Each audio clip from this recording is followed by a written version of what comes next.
ವ್ಯಾಖ್ಯಾಮುದ್ರಾಂ ಕರಸರಸಿಜೈ ಪುಸ್ತಕಂ ಶಂಖಚಕ್ರೇ ಬಿಭ್ರದ್ಭಿನ್ನಸ್ಫಟಿಕರುಚಿರೇ ಪುಂಡರೀಕೆ ನಿಷಣ್ಣಃ ಅಮ್ಲಾನಶ್ರೀರಮೃತವಿಶದೈರಂಶುಭಿಪ್ಲಾವಯನ್ಮಾಂ ಆವಿರ್ಭೂಯಾದನಗಮಹಿಮಾ ಮಾನಸೇ ವಾಗಧೀಶಃ ಯಯೈವೇದಂ ಸಚ್ಚಿನ್ನಿರುಪಮನಿಜಾನಂದನಿರತಂ ಪರಬ್ರಹ್ಮಾಪ್ಯಾದೋ ಗುಣಸಮತನೋರಾಪ್ಯಸೃಜತಿ ಅವತ್ಯತ್ತಿ ಪ್ರೇಷ್ಠಾನ್ ಪದಮಪಿ ನಯತ್ಯಸ್ತವಿಪದಃ ಪರಬ್ರಹ್ಮಾಣಿ ಸಾ ನನು ವಿಜಯತೆ ಮಧ್ವದಿ ಸದಾ ಸ್ವಾಂತಸ್ಥಾನಂತಶಯ್ಯಾಯ ಪೂರ್ಣಜ್ಞಾನರಸಾರ್ಣಸೇ ಉತ್ತುಂಗವಾಕ್ತರಂಗಾಯ ಮಧ್ವದುಗ್ಧಾಬ್ಧಯೇ ನಮಃ. ಶ್ರೀಮತೋ ರಾಘವೇಂದ್ರಸ್ಯ ರಮಾಮಿ ಪದಪಂಕಜೇ ಕಾಮಿತಾಶೇಷಕಲ್ಯಾಣಕಲನಾ ಕಲ್ಪಪಾದಪೋ ವಿಷ್ಣುತೀರ್ಥಕಲ್ಪವೃಕ್ಷೋ ವಿಷ್ಣುತೀರ್ಥಶ್ಚ ಕಾಮಧುಕ್ ಚಿಂತಾಮಣಿರ್ವಿಷ್ಣುತೀರ್ಥೋ ಯತೀಂದ್ರಃ ಸರ್ವಕಾಮದಃ. ತಪಸ್ವಾಧ್ಯಾಯ ಶುಶ್ರೂಷಾ ಕೃಷ್ಣಪೂಜಾರತಂ ಮುನಿಂ ವಿಶ್ವೇಶಮಿಷ್ಟದಂ ವಂದೇ ಪರಿವ್ರಾಟ್ ಚಕ್ರವರ್ತಿನಂ. ಶ್ರೀಗುರುಭ್ಯೋ ನಮಃ. ಹರಿ ಓಂ.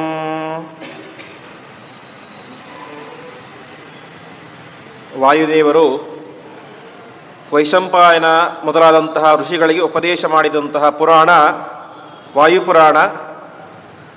ಮೊದಲನೇ ದಿನವೇ ಹೇಳಿದಂತೆ ಇದರಲ್ಲಿ ಕಥೆಯ ಭಾಗ ತುಂಬ ಕಡಿಮೆ ಇರುವುದು. ಕೇವಲ ತತ್ವ, ಸೃಷ್ಟಿಯ ಬಗ್ಗೆ, ಸಂಹಾರದ ಬಗ್ಗೆ, ಪರಮಾತ್ಮ ಯಾವ ಯಾವ ರೂಪಗಳನ್ನು ಸೃಷ್ಟಿ ಮಾಡಿದ, ಮಹರುದ್ರದೇವರ ರೂಪಗಳೆಷ್ಟು.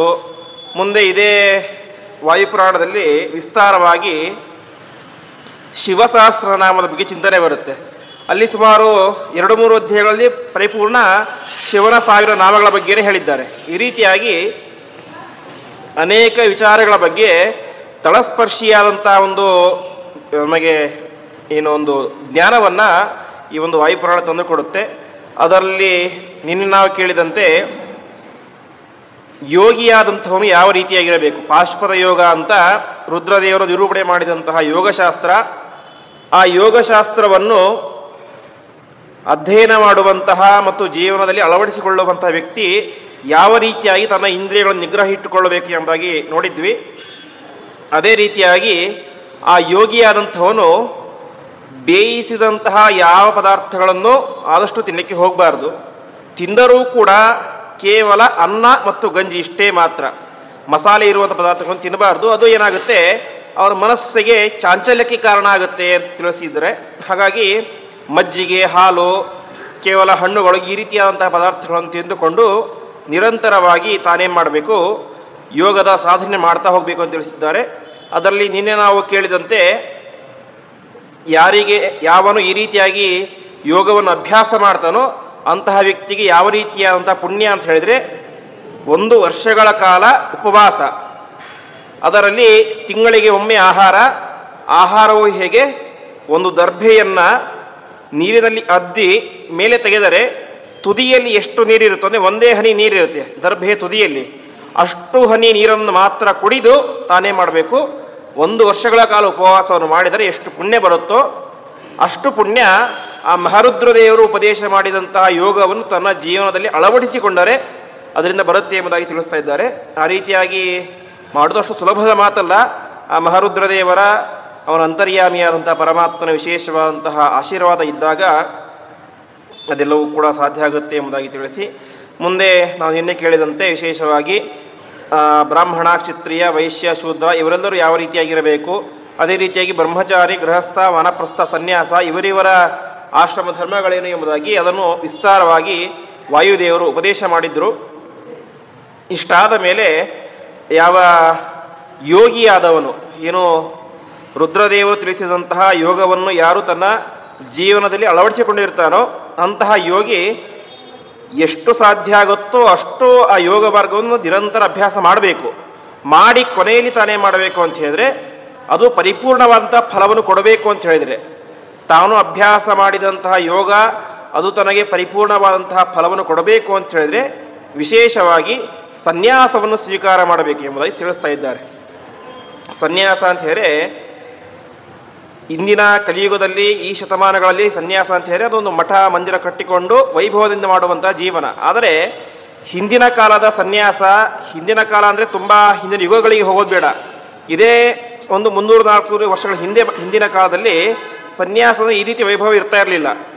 ಪ್ರತಿನಿತ್ಯವೂ ಕೂಡ ಯತಿಗಳೇ ಮನೆಗಳಿಗೆ ಹೋಗಿ ಭಿಕ್ಷೆಯನ್ನು ತಿಂದುವಂತಹ ಒಂದು ವಿಶೇಷವಾದಂಥ ವಾತಾವರಣ ಇತ್ತು. ಅದು ಕ್ರಮೇಣ ಕಾಲ ಬದಲಾಗ್ತಾ ಬಂದಾಗ ಅದು ಬದಲಾಗ್ತಾ ಬಂತು. ಯಾಕೆಂದರೆ ಧರ್ಮಶಾಸ್ತ್ರದಲ್ಲಿ ಹೇಳುವಂತೆ ಧರ್ಮಶಾಸ್ತ್ರಗಳಲ್ಲಿ ಮಾಡಿದಂತಹ ರೀತಿ ನಿಯಮ ಇವೆಲ್ಲವೂ ಕೂಡ 50 ವರ್ಷಗಳಿಗೊಮ್ಮೆ ಬದಲಾಗ್ತಾ ಇರುತ್ತೆ ಅಂತೆ. 50 ವರ್ಷಗಳಿಗೊಮ್ಮೆ ಒಬ್ಬ ಮನುಷ್ಯನ ಜೀವನ ಶೈಲಿ ಬದಲಾಗ್ತಾ ಹೋಗುತ್ತೆ.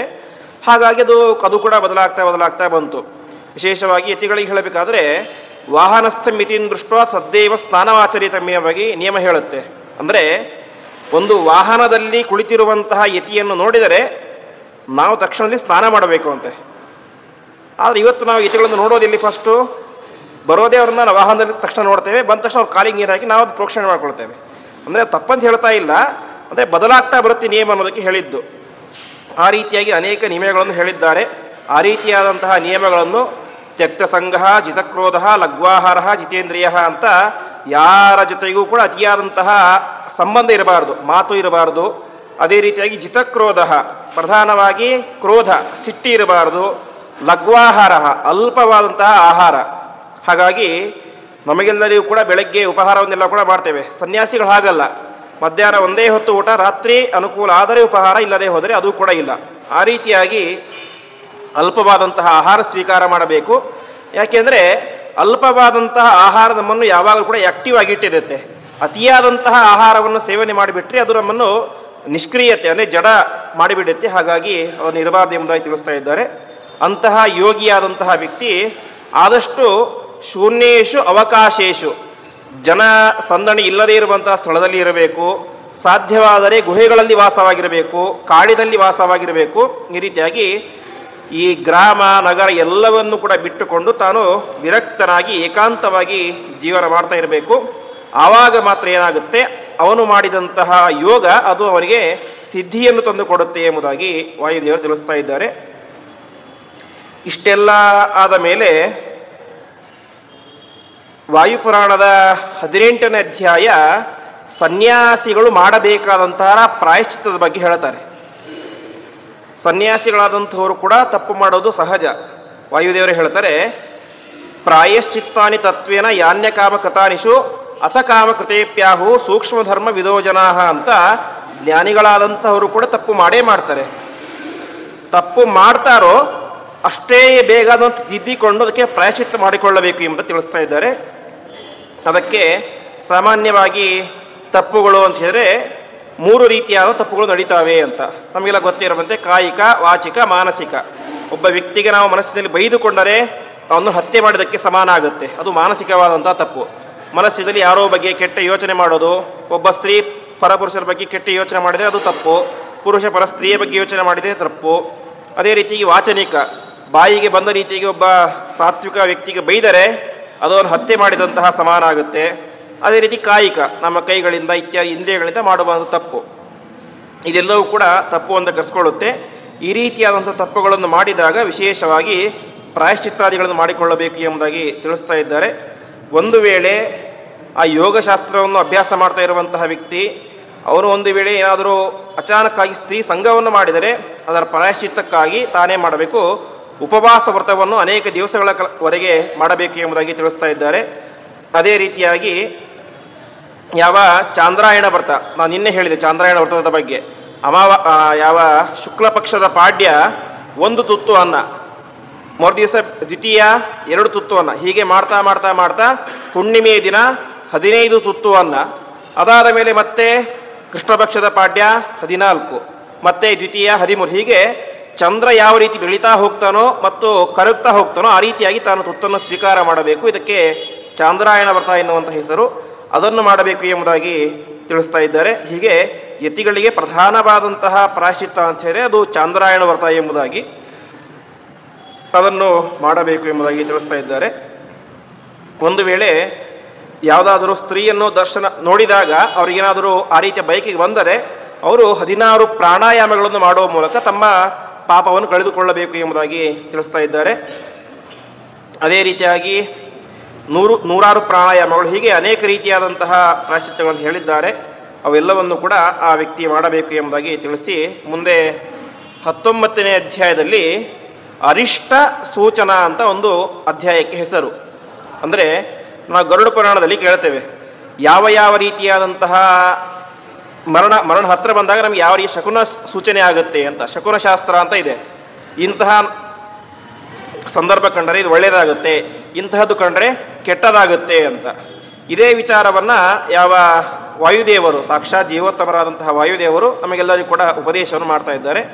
ನಮಗೆ ಮರಣ ಹತ್ತಿರ ಬಂದಿದೆ ಅಂತ ತಿಳಿದುಕೊಳ್ಳುವಂತಹ ಸೂಚನೆಗಳು ಯಾವುದು ಎಂಬುದಾಗಿ ಕೆಲವೊಂದನ್ನು ನೋಡೋಣ.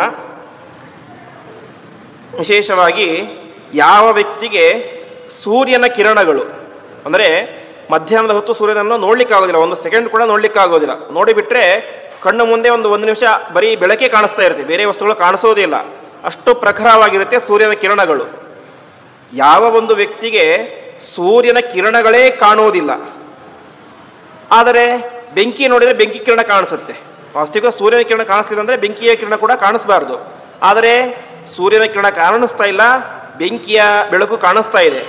ಆ ರೀತಿಯಾಗಿ ಇದ್ದಾಗ ಆ ವ್ಯಕ್ತಿಗೆ ಕೇವಲ 11 ತಿಂಗಳು ಮಾತ್ರ ಆಯುಸ್ಸಿದೆ ಎಂಬುದಾಗಿ ತಿಳಿದುಕೊಳ್ಳಬೇಕು ಅಂತ ಯಾವ ವಾಯುದೇವರು ಹೇಳ್ತಾ ಇದ್ದಾರೆ. ಅದೇ ರೀತಿಯಾಗಿ ವಮೇನ್ ಮೂತ್ರಂ ಕರೀಶಮ್ಮ ಸುವರ್ಣಂ ರಜತಂ ತಥಾ ಪ್ರತ್ಯಕ್ಷಮತವಾ ಸ್ವಪ್ನೆ ದಶಮಾಸಾಂಚ ಸಜೀವತಿ ಅಂತ. ಅಂದರೆ ಯಾವ ಒಬ್ಬ ವ್ಯಕ್ತಿ ವಾಂತಿ ಮಾಡ್ತಾನೋ ಅಂತ ಹೇಳಿದ್ರೆ ಮಲಮೂತ್ರಾದಿಗಳನ್ನು ಒಂದು ವಾಂತಿ ಮಾಡುವಂತಹ ಅತ್ಯಂತ ಘೋರ ಪರಿಸ್ಥಿತಿ ಅವನಿಗೆ ಬಂದರೆ ಅವನಿಗೆ ಕೇವಲ 10 ತಿಂಗಳು ಆಯುಸ್ಸಿದೆ ಎಂಬುದಾಗಿ ತಿಳಿಸ್ತಾ ಇದ್ದಾರೆ. ಅದೇ ರೀತಿಯಾಗಿ ಯಾವ ಒಬ್ಬ ವ್ಯಕ್ತಿಗೆ ತಲೆಯ ಮೇಲೆ ಈ ಕಾಗೆ, ಗೂಬೆ ಮುಂತಾದಂತಹ ಕ್ರೂರ ಪಕ್ಷಿಗಳು ಬಂದು ನಿಂತುಕೊಂಡರೆ, ತಲೆಯ ಮೇಲೆ ನಿಂತುಕೊಂಡರೆ ಅದರಿಂದಾಗಿ ಆ ವ್ಯಕ್ತಿಗೆ 6 ತಿಂಗಳು ಮಾತ್ರ ಆಯಸ್ಸಿದೆ ಎಂಬುದಾಗಿ ನಾವು ತಿಳಿದುಕೊಳ್ಳಬೇಕು ಎಂಬುದಾಗಿ ತಿಳಿಸ್ತಾ ಇದ್ದಾರೆ. ಅದಾದ ಮೇಲೆ ಯಾವ ವ್ಯಕ್ತಿ ನಾವು ಹೋಗ್ಬೇಕಾದ್ರೆ ನೆರಳು ಬಿದ್ದಿರುತ್ತೆ, ಆ ನೆರಳಿನಲ್ಲಿ ನಮ್ಮ ತಲೆ ಕಾಣಿಸದೇ ಹೋದರೆ ತಲೆ ಬಿಟ್ಟು ಉಳಿದ ಭಾಗ ಎಲ್ಲ ಕಾಣಿಸ್ತಾ ಇದೆ, ಹಾಗಾದರೆ ಆ ವ್ಯಕ್ತಿಗೆ ಕೇವಲ 6 ತಿಂಗಳು ಮಾತ್ರ ಆಯಸ್ಸು ಎಂಬುದಾಗಿ ಅರ್ಥ. ಅದೇ ರೀತಿಯಾಗಿ ನೀರಿನಲ್ಲಿ ಮತ್ತು ಕನ್ನಡಿಯಲ್ಲಿ ನೋಡಿದಾಗ ಅವನಿಗೆ ತನ್ನ ಪ್ರತಿಬಿಂಬವೇ ಕಾಣಿಸೋದಿಲ್ಲ, ಆ ರೀತಿಯಾಗಿ ಆದಾಗ ಅವನಿಗೆ ಕೇವಲ 1 ತಿಂಗಳು ಆಯಸ್ಸ. ಕನ್ನಡಿ ಮುಂದೆ ಹೋಗಿ ನಿಂತ್ಕೊಳ್ತಾನೆ, ಕನ್ನಡಿ ತನ್ನ ಮುಖನೇ ಕಾಣಿಸೋದಿಲ್ಲ, ತನ್ನ ದೇಹವೇ ಕಾಣಿಸೋದಿಲ್ಲ, ಆ ರೀತಿಯಾಗಿ ಆದಾಗ ಅದಕ್ಕೆ 1 ತಿಂಗಳು ಮಾತ್ರ ಆಯಸ್ಸು ಎಂಬುದಾಗಿ ತಿಳಿಸ್ತಾ ಇದ್ದಾರೆ. ಅದೇ ರೀತಿಯಾಗಿ ಯಾವ ವ್ಯಕ್ತಿಗೆ ಒಂದು ದುಸ್ವಪ್ನ, ಕೆಟ್ಟ ಸ್ವಪ್ನ ಅಂತ, ಯಾವ ರೀತಿ ಅಂದರೆ ಅವನು ಒಂದು ದೊಡ್ಡ ರಥದಲ್ಲಿ ಕುಳಿತುಕೊಂಡು ದಕ್ಷಿಣ ದಿಕ್ಕಿಗೆ ಪ್ರಯಾಣ ಮಾಡ್ತಾ ಇರ್ತಾನೆ. ಆ ರಥಕ್ಕೆ ಸಾಮಾನ್ಯವಾಗಿ ರಥ ಅಂದರೆ ಕುದುರೆ ಕಟ್ಟಿರ್ತಾರೆ, ಆದರೆ ಆ ರಥಕ್ಕೆ ಹಾಗಲ್ಲ, ಯಾವ ಕರಡಿ ಮತ್ತು ಕೋತಿಗಳನ್ನು ಕಟ್ಟಿಕೊಂಡು ಆ ರಥ ಓಡಿಸ್ತಾ ಇರ್ತಾರಂತೆ. ಆ ರೀತಿಯಾಗಿ ಸ್ವಪ್ನ ಬಿದ್ದರೆ ಆ ವ್ಯಕ್ತಿಗೆ ಮೃತ್ಯು ಅತ್ಯಂತ ಹತ್ತಿರವಾಗಿದೆ ಎಂಬುದಾಗಿ ಅರ್ಥ ಎಂಬುದಾಗಿ ತಿಳಿಯಬೇಕು. ಮುಂದೆ ಮೈ ತುಂಬ ಕಪ್ಪನ್ನು ಹಚ್ಚಿಕೊಂಡು ನಾವೇನಾದರೂ ಸ್ವಪ್ನದಲ್ಲಿ ನೃತ್ಯ ಮಾಡುವಂತಹ ಕನಸು ಬಿದ್ದರೆ ಅದಕ್ಕೂ ಕೂಡ ಮರಣ ಹತ್ತಿರ ಬಂದಿದೆ ಎಂಬುದಾಗಿ ಅರ್ಥ. ಅದೇ ರೀತಿಯಾಗಿ ಮುಖವು ತುಂಬ ಕಪ್ಪಗಾಗುವಂತಹ ಒಂದು ಪರಿಸ್ಥಿತಿ ಬಂದುಬಿಟ್ರೆ, ಕೆಲವೊಬ್ಬರಿಗೆ ಮುಖ ತುಂಬ ಕಪ್ಪಗಾಗ್ಬಿಟ್ಟಿರುತ್ತೆ, ಏನೋ ಒಂದು ಒಂದು ರೋಗದಿಂದಾಗಿ, ಆ ರೀತಿಯಾಗಿ ಆದರೆ ಕೇವಲ 1 ವರ್ಷ ಮಾತ್ರ ಆಯಸ್ಸು ಎಂಬುದಾಗಿ ತಿಳಿಸ್ತಾ ಇದ್ದಾರೆ. ಅದೇ ರೀತಿಯಾಗಿ ಒಬ್ಬ ವ್ಯಕ್ತಿಗೆ ಕಿವಿಯ ಹತ್ತಿರ ನಿರಂತರವಾಗಿ ಏನೋ ಒಂದು ವಿಚಿತ್ರ ಶಬ್ದ ಕೇಳಿಸ್ತಾ ಇರೋದು, ಬೇರೆಯವರಿಗೆ ಕೇಳಿಸ್ತಾ ಇರೋದು, ಅವನ ಪಕ್ಕದಲ್ಲೇ ಇರುವಂಥ ವ್ಯಕ್ತಿಗೆ ಆ ಶಬ್ದ ಕೇಳಿಸ್ತಾ ಇರೋದಿಲ್ಲ, ಆದರೆ ಈ ವ್ಯಕ್ತಿಗೆ ಮಾತ್ರ ತಾನು ಎಲ್ಲಿ ಹೋದರೂ ಕೂಡ ಶಬ್ದ ಕೇಳಿಸ್ತಾ ಇರ್ತದೆ, ವಿಚಿತ್ರವಾದ ಕಿರಿಕಿರಿ ಆಗುವಂಥ ಶಬ್ದ ಒಂದು ರೀತಿಯಾಗಿ ಅದು ಕೇಳಿಸಿದರೆ ಅದು ಆ ವ್ಯಕ್ತಿ ಇನ್ನೂ ಜಾಸ್ತಿ ದಿನ ಬದುಕಿಸುವುದಿಲ್ಲ ಎಂಬುದಾಗಿ ಅರ್ಥ ಆಗುತ್ತೆ. ಅದೇ ರೀತಿಯಾಗಿ ತನಗೆ ಒಂದು ವೇಳೆ ತಾನು ಒಂದು ದೊಡ್ಡ ಯಾಗದ ಕುಂಡ ಇರುತ್ತೆ, ಅಲ್ಲಿ ಜೋರಾಗಿ ಬೆಂಕಿ ಉರಿತಾ ಇರುತ್ತೆ, ಆ ಬೆಂಕಿಯಲ್ಲಿ ತಾನಾಗಿ ಹೋಗಿ ಪ್ರವೇಶ ಮಾಡುವಂಥ ಕನಸು ಬಿದ್ದರೆ ಆ ವ್ಯಕ್ತಿಗೆ ಸ್ವಲ್ಪವೇ ಆಯಸ್ಸು ಎಂಬುದಾಗಿ ತಿಳಿಸ್ತಾ ಇದ್ದಾರೆ. ಈ ರೀತಿಯಾಗಿ ಅನೇಕ ವಿಚಾರಗಳನ್ನು ತಿಳಿಸ್ತಾರೆ. ಸಾಮಾನ್ಯವಾಗಿ ನಮಗೆ ಅನಿಸಿದ್ದು ಇದನ್ನೆಲ್ಲ ಯಾಕೆ ಹೇಳಿದರು ಅಂತ, ಸುಮ್ಮನೆ ಪುರಾಣ ಇದೆಲ್ಲ ನಮ್ಮನ್ನ ಹೇಳಿ ಹೆದರಿಸ್ತಾ ಇದೆ ಅಂತ ನಮಗೆ ಅನಿಸುತ್ತೆ. ಹೇಳದೇ ಇದ್ದಿದ್ದೆ ಆರಾಮಾಗಿ ಇರ್ತಾ ಇದ್ವಿ, ಸುಮ್ಮನೆ ಹೆದರಿಕೆ ಉಂಟಾಗುತ್ತೆ ಇದನ್ನು ಕೇಳಿ. ನಾವು ಸುಮ್ಮನೆ ಟೆಸ್ಟ್ ಮಾಡ್ತೇವೆ, ಕಿವಿ ಮುಚ್ಕೊಳ್ತೇವೆ, ಶಬ್ದ ಕೇಳಿಸ್ತಾರೆ, ಎಲ್ಲ ಮಾಡ್ತಾ ಇರುತ್ತೆ ಕೆಲವೊಬ್ಬರೆಲ್ಲ. ಗರುಡ ಪುರಾಣ ಹೇಳಬೇಕಾದ್ರೆ 2 ಕಿವಿ ಮುಚ್ಕೊಂಡ್ರೆ ನಮಗೆ ಪ್ರಾಣವಾಯು ಶಬ್ದ ಕೇಳಿಸ್ತೇ ಹೋದರೆ ಮರಣ ಹತ್ತಿರ ಬಂದಿದೆ ಅಂತ ಅರ್ಥ ಅಂತ ಹೇಳ್ತೇವೆ. ತಕ್ಷಣದಲ್ಲಿ ಎದುರುಗಡೆ ಕೂತ್ಕೊಂಡು ಶುರು ಮಾಡ್ತಾರೆ, ಕಿವಿ ಮುಚ್ಕೊಂಡ್ಬಿಡ್ತಾರೆ. ಈ ರೀತಿಯಾಗಿ ಒಂದು ರೀತಿ ಹೆದರಿಕೆ ಇದೆಲ್ಲ ಉಂಟಾಗುತ್ತೆ. ಹಾಗಾಗಿ ಇದನ್ನೆಲ್ಲ ಯಾಕೆ ಹೇಳ್ತಾರೆ ಅಂತ ಪುರಾಣದಲ್ಲಿ ಪ್ರಶ್ನೆ ಬರುತ್ತೆ. ಅದಕ್ಕೆ ಪುರಾಣದಲ್ಲಿ ಇದನ್ನೆಲ್ಲ ಯಾಕೆ ಹೇಳ್ತಾರೆ ಅಂತ ಹೇಳಿದ್ರೆ, ನಾವು ಭಾಗವತದಲ್ಲಿ ಕೇಳ್ತೇವೆ. ಭಾಗವತದಲ್ಲಿ ಶುರುವಾಗೋದೇ ಪರೀಕ್ಷಿತ ಮಹಾರಾಜನ ಕತೆ. ಪರೀಕ್ಷಿತ ಮಹಾರಾಜನಿಗೆ ಕೇವಲ 1 ವಾರ ಮಾತ್ರ ಆಯಸ್ಸಿದೆ ಅಂತ ಗೊತ್ತಾಗುತ್ತೆ. ಆ ರೀತಿಯಾಗಿ ಗೊತ್ತಾದಾಗ ಅವನೇ ಮಾಡಿದ್ದೇನೋ ದುಃಖ ಪಡಲಿಲ್ಲ, ಟೆನ್ಷನ್ ಮಾಡ್ಕೊಳ್ಳಿಲ್ಲ. ಮತ್ತೇನು ಮಾಡಿದ, ಎಲ್ಲವನ್ನು ಕೂಡ ಬಿಟ್ಟ ಗಂಗಾ ತೀರಕ್ಕೆ ಬಂದ. ಅಲ್ಲಿ ಅನೇಕ ಋಷಿಗಳು ಬಂದರು, ಅವನಿಗೆ ಭಾಗವತದ ಉಪದೇಶವನ್ನು ಮಾಡಿದರು. ಅದರಿಂದ ಅವನು ಉತ್ತಮವಾದಂಥ ಲೋಕವನ್ನು ಪಡೆದ. ಇದು 1 ವಾರ ಕಥೆ ಆಯಿತು. ಇನ್ನೊಂದು ಕಥೆ ಬರುತ್ತೆ, ಖಟ್ವಾಂಗ ರಾಜ ಎನ್ನುವಂತಹ ಕತೆ. ಮುಹೂರ್ತಾತ್ ಸಂಗಮುತ್ಸೃಜ್ಯ ಎಂಬುದಾಗಿ ಹೇಳ್ತಾರೆ. ಪರೀಕ್ಷಿತ ಮಹಾರಾಜನಿಗೆ ಗೊತ್ತಾಯಿತು 1 ವಾರದಷ್ಟು ದೀರ್ಘಕಾಲ. ಖಟ್ವಾಂಗ ಎನ್ನುವಂತಹ ಮಹಾರಾಜ ಅವನು ಭಾರೀ ಪರಾಕ್ರಮಶಾಲಿ. ಎಷ್ಟು ಪರಾಕ್ರಮಶಾಲಿಗಳಂತ ಹೇಳಿದ್ರೆ, ದೇವತೆಗಳಿಗೆ ಮತ್ತು ದೈತ್ಯರಿಗೆ ಯುದ್ಧ ಆಗಬೇಕಾದ್ರೆ ದೇವತೆಗಳಿಗೆ ಸಹಾಯ ಮಾಡಲಿಕ್ಕೆ ಅಂತ ಹೋಗ್ತಾ ಇದ್ದಂತೆ ಯುದ್ಧದಲ್ಲಿ. ಆ ರೀತಿಯಾದ ಪರಾಕ್ರಮಶಾಲಿಯಾದಂತಹ ರಾಜ. ಆ ಪರಾಕ್ರಮಶಾಲಿಯಾದಂತಹ ರಾಜ ಒಂದು ಸಲ ಯುದ್ಧ ಮಾಡಲಿಕ್ಕೆ ಅಂತ ದೇವಲೋಕಕ್ಕೆ ಹೋಗಿರ್ತಾನೆ. ಯುದ್ಧ ಎಲ್ಲ ಮುಗಿಯುತ್ತೆ, ವಾಪಸ್ ಮುಗಿಸ್ಕೊಂಡು ಬರ್ತಾನೆ. ಬಂದಾಗ ನೋಡ್ತಾನೆ ತನ್ನ ರಾಜ್ಯವೇ ಇರೋದಿಲ್ಲ, ತನ್ನ ಹೆಂಡತಿ, ಮಕ್ಕಳು, ಮೊಮ್ಮಕ್ಕಳು ಎಲ್ಲರೂ ಕೂಡ ಹುಟ್ಟಿ ನಾಶವಾಗಿ ಹೋಗಿಬಿಟ್ಟಿರುತ್ತೆ. ಅಂದರೆ ದೇವತೆಗಳ ಕಾಲಮಾನಕ್ಕೂ ಭೂಮಿಯ ಕಾಲಮಾನಕ್ಕೂ ತುಂಬ ವ್ಯತ್ಯಾಸ ಇದೆ. ಇದೇ ಸಂದರ್ಭ ಬಲರಾಮನ ಚರಿತ್ರೆಯಲ್ಲಿ ಬರುತ್ತೆ. ಅವನ ರೇವತಿಯ ಸಂದರ್ಭ. ರೇವತ ರಾಜ ತನ್ನ ಮಗಳನ್ನು ಒಬ್ಬ ಯೋಗ್ಯ ವ್ಯಕ್ತಿ ಕೊಟ್ಟು ಮದುವೆ ಮಾಡಬೇಕು ಅಂತ ಸತ್ಯಲೋಕಕ್ಕೆ ಹೋಗಿರ್ತಾನೆ. ಆವಾಗ ಬ್ರಹ್ಮದೇವರು ಯಾಕೆ ಬಂದಿದೆ ಅಂತ ಕೇಳ್ತಾರೆ. ಹೀಗೀಗಂತೇಳಿ ಹೇಳ್ತಾನೆ, ಎಂಥ ಹುಚ್ಚ ನೀನು ಅಂತ ಅಂದ್ಬಿಡ್ತಾರೆ. ಯಾಕೆಂದರೆ ನೀನು ಇಲ್ಲಿ ಬಂದು ಹೋದಾಗಲೇ ಅನೇಕ ಮಹಾಯುಗಗಳು ಕಳೆದು ಹೋಗಿಬಿಟ್ಟಿವೆ ಅಂತ. ಕೊನೆಗೆ ಶೇಷದೇವರೇನೇ ಬಲರಾಮನಾಗಿ ಹುಟ್ಟಿದ್ದಾರೆ, ಅವರಿಗೆ ನಿನ್ನ ಮಗಳನ್ನು ಕೊಡು ಅಂತ ಹೇಳ್ತಾರೆ. ಬಂದು ಕೊಡಲಿಕ್ಕೆ ಅಂತ ಬರ್ತಾರೆ. ಬಲರಾಮ ದೇವರು 7 ಅಡಿ ಇದ್ದರೆ ರೇವತಿ ದೇವಿ 10 ಅಡಿ ಇದ್ಲು. ಯಾಕೆಂದರೆ ಅವಳು ಹಿಂದಿನ ಯುಗದವಳು, ದ್ವಾಪರ ಯುಗದವಳು. ಹಾಗಾಗಿ ಕೊನೆಗೆ ಯಾವ ಬಲರಾಮ ದೇವರು ತಮ್ಮ ನೇಗಿಲಿನಿಂದಾಗಿ ಅವಳನ್ನು ಹೈಟ್ ಕಡಿಮೆ ಮಾಡ್ತಾರೆ. ಈ ರೀತಿ ಬರುತ್ತೆ. ಹಾಗೆ ಖಟ್ವಾಂಗರಾಜ ಯುದ್ಧ ಮಾಡಿ ಬಂದಾಗ ಅನೇಕ 100 ವರ್ಷಗಳು ಕಳೆದು ಹೋಗ್ಬಿಟ್ಟಿದ್ದು. ತನ್ನ ಹೆಂಡತಿ, ಮಕ್ಕಳು ಯಾರು ಕೂಡ ಇರಲಿಲ್ಲ. ಆಗ ತುಂಬ ಬೇಜಾರಾಗುತ್ತೆ. ಆವಾಗ ದೇವತೆಗಳು ಹೇಳ್ತಾರೆ, ನೀನೇನು ಬೇಜಾರು ಮಾಡ್ಕೋಬೇಡ, ನಾವು ನಿನಗೊಂದು ವರ ಕೊಡ್ತೇವೆ, ಏನು ವರ ಬೇಕೋ ಕೇಳು ಅಂತ. ಆವಾಗ ಅವನು ಕೇಳ್ತಾನೆ, ನನಗಿನ್ನೂ ಆಯಸ್ಸು ಎಷ್ಟು ಉಳಿದಿದೆ ಅಂತ ಹೇಳಿ ಅಂತ.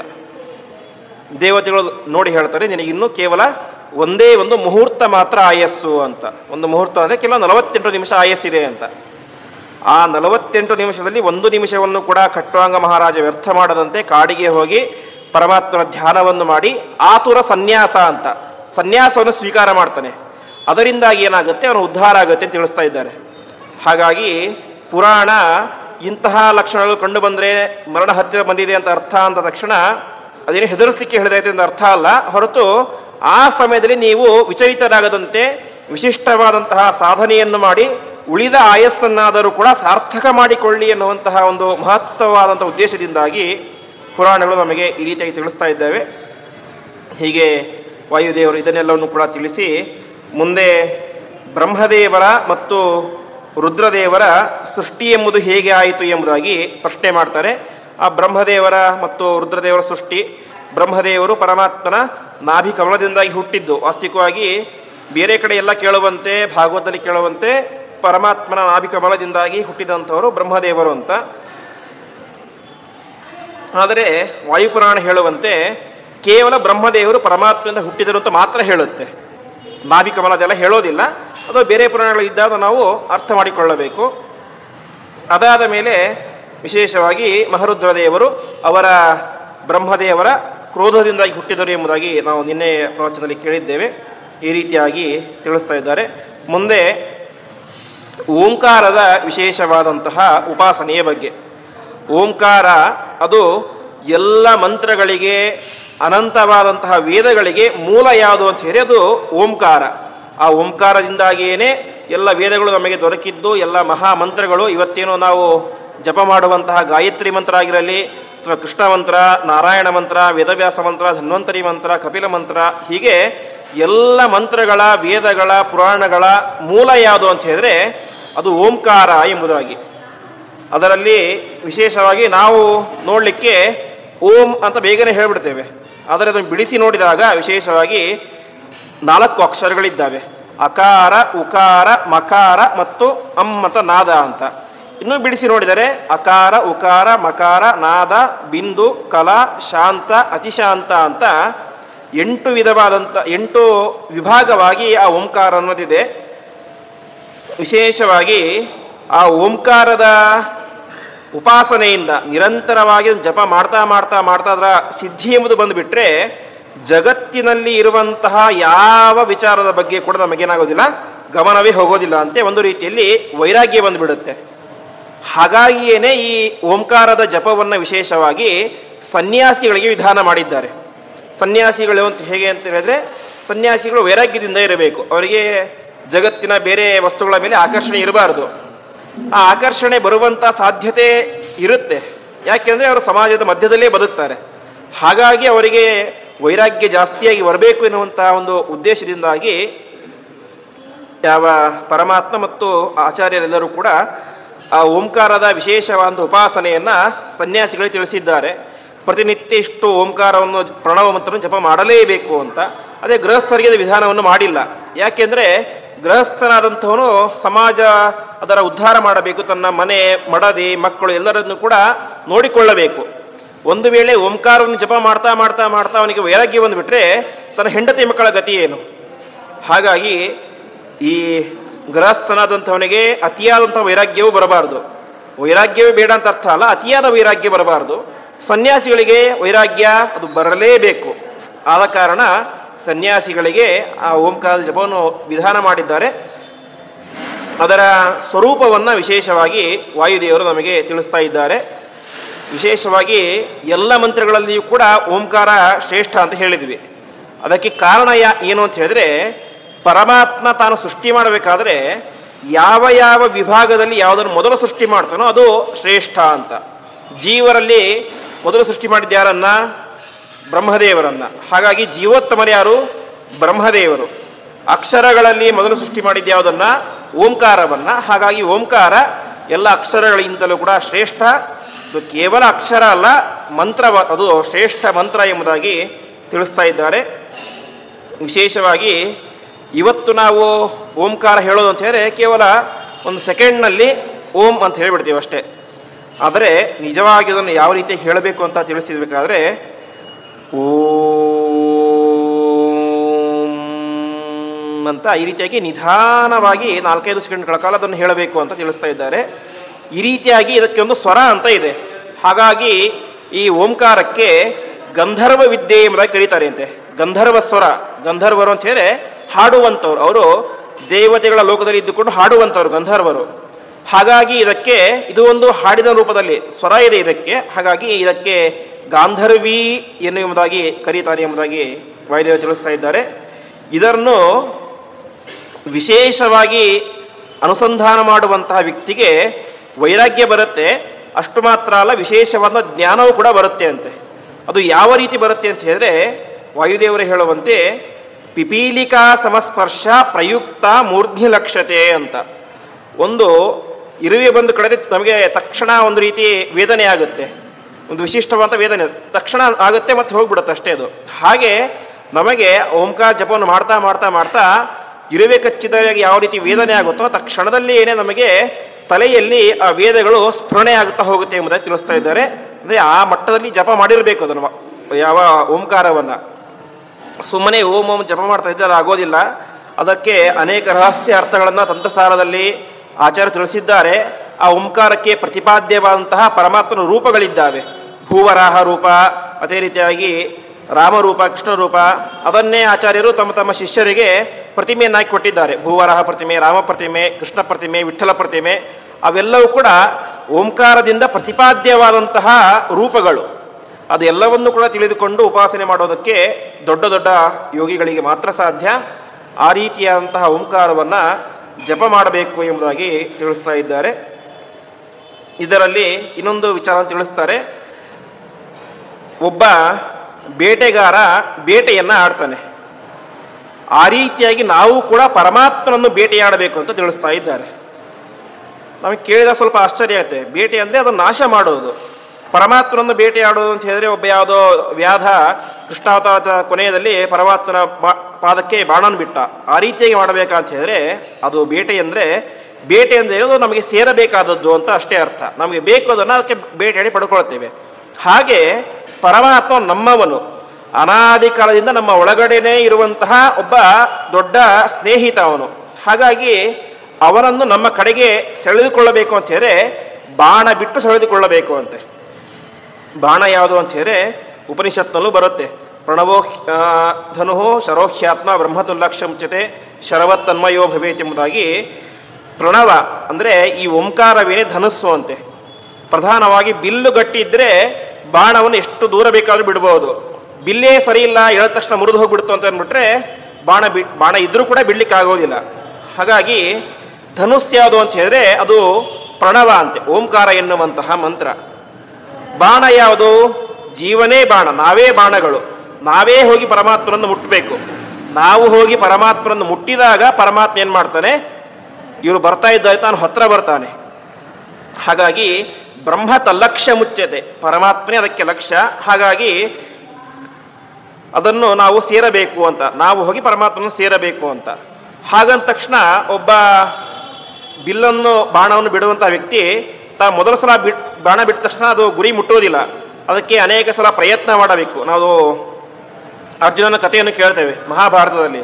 ಅರ್ಜುನ ವಿಶೇಷವಾಗಿ ಅಧ್ಯಯನ ಮಾಡಿ ಮಾಡಿ ಮಾಡಿ ಕೊನೆಗೆ ನಿನ್ನ ಕಣ್ಣು ಮುಂದೆ ಏನು ಕಾಣಿಸ್ತಾ ಇದೆ ಅಂತ ಹೇಳಿದ್ರೆ ಕೇವಲ ಹಕ್ಕಿಯ ಕಣ್ಣು ಕಾಣಿಸ್ತಾ ಇದೆ ಅಂತ ಹೇಳಿದ. ಆ ರೀತಿ ಅವನು ಅಭ್ಯಾಸ ಮಾಡಿದ್ದ. ಹಾಗಾಗಿ ಅವನು ಜಗತ್ತಿನಲ್ಲಿ ಶ್ರೇಷ್ಠ ಬಿಲ್ಗಾರ ಅಂತ ಪ್ರಖ್ಯಾತನಾದ. ಹಾಗೆ ಏಕಲವ್ಯ ಗುರುಗಳ ಸಹಾಯವೇ ಇಲ್ಲ, ಕೇವಲ ಗುರುಗಳ ಮೂರ್ತಿನಿಟ್ಟುಕೊಂಡು ನಿರಂತರ ಅಭ್ಯಾಸ ಮಾಡಿ ಮಾಡಿ ಮಾಡಿ ಅಪ್ರತಿಮ ಬಿಲ್ಗಾರನಾದ. ಹಾಗಾಗಿ ನಾವು ಕೂಡ ಆ ರೀತಿಯಾಗಿ ಪರಮಾತ್ಮನ ಸೇರಬೇಕು ಅಂತ ಹೇಳಿದರೆ ಒಂದು ನಮ್ಮ ಪ್ರಯತ್ನವೂ ಬೇಕು, ಗುರುಗಳ ಅನುಗ್ರಹವೂ ಬೇಕು. ಆ ಗುರುಗಳಿಂದಾಗಿ ಓಂಕಾರದ ಅನೇಕ ರಹಸ್ಯವಾದಂತಹ ಅರ್ಥಗಳನ್ನು ತಿಳಿದುಕೊಂಡು ಅದರಿಂದಾಗಿ ನಾವು ಪರಮಾತ್ಮನ ಬಗ್ಗೆ ತಿಳಿದುಕೊಳ್ಳಬೇಕು ಎಂಬುದಾಗಿ ತಿಳಿಸ್ತಾ ಇದ್ದಾರೆ. ಹೀಗೆ ಅನೇಕ ರೀತಿಯಾದಂತಹ ಓಂಕಾರದ ಬಗ್ಗೆ ವಿಚಾರವನ್ನು ತಿಳಿಸಿ ಅಕಾರಕ್ಕೆ ಪ್ರತಿಪಾದ್ಯವಾದಂತಹ ಲೋಕ ಯಾವುದು ಅಂತ ಹೇಳಿದ್ರೆ ಭೂಲೋಕ ಅಂತೆ. ಅದರಲ್ಲಿ 3 ಅಕ್ಷರಗಳಿದ್ದಾವೆ ಅಂತ ಹೇಳಿದೆ. ಅಕಾರ, ಉಕಾರ ಮತ್ತು ಮಕಾರ ಅಂತ ಯಾವ ಓಂಕಾರದಲ್ಲಿ ಇದೆ ಅಂತ.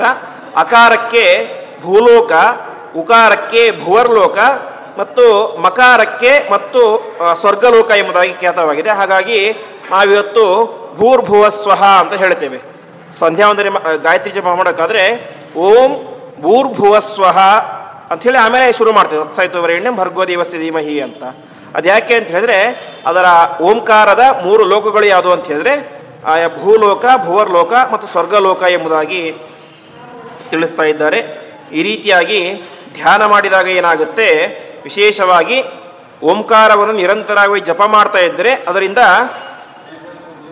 ಮಾತ್ರಾಪದಂ ರುದ್ರಲೋಕ ಅಂತ, ರುದ್ರದೇವರ ಲೋಕ, ಕೈಲಾಸ ಲೋಕವೇ ನಮಗೆ ಪ್ರಾಪ್ತಿಯಾಗುತ್ತೆ ಎಂಬುದಾಗಿ ತಿಳಿಸ್ತಾ ಇದ್ದಾರೆ. ಈ ರೀತಿಯಾಗಿ ಅದರ ಬಗ್ಗೆ ಹೇಳಿ ಇಷ್ಟೆಲ್ಲವನ್ನು ಕೂಡ ಜಪ ಮಾಡಬೇಕು ಅಂತ ಹೇಳಿದ್ರೆ ಪ್ರಧಾನವಾಗಿ ಇಂದ್ರಿಯಾಣಿ ಮನೋಬುದ್ಧಿಂ ಧ್ಯಾಯನ್ ಆತ್ಮನಿ ಎಸ್ಸದ ಅಂತ ಪ್ರಧಾನವಾಗಿ ಇಂದ್ರಿಯಗಳ ನಿಗ್ರಹ ಬೇಕು. ಮನಸ್ಸು ಶುದ್ಧವಾಗಿರಬೇಕು, ಬುದ್ಧಿ ನಮ್ಮ ಹಿಡಿತದಲ್ಲಿ ಇರಬೇಕು.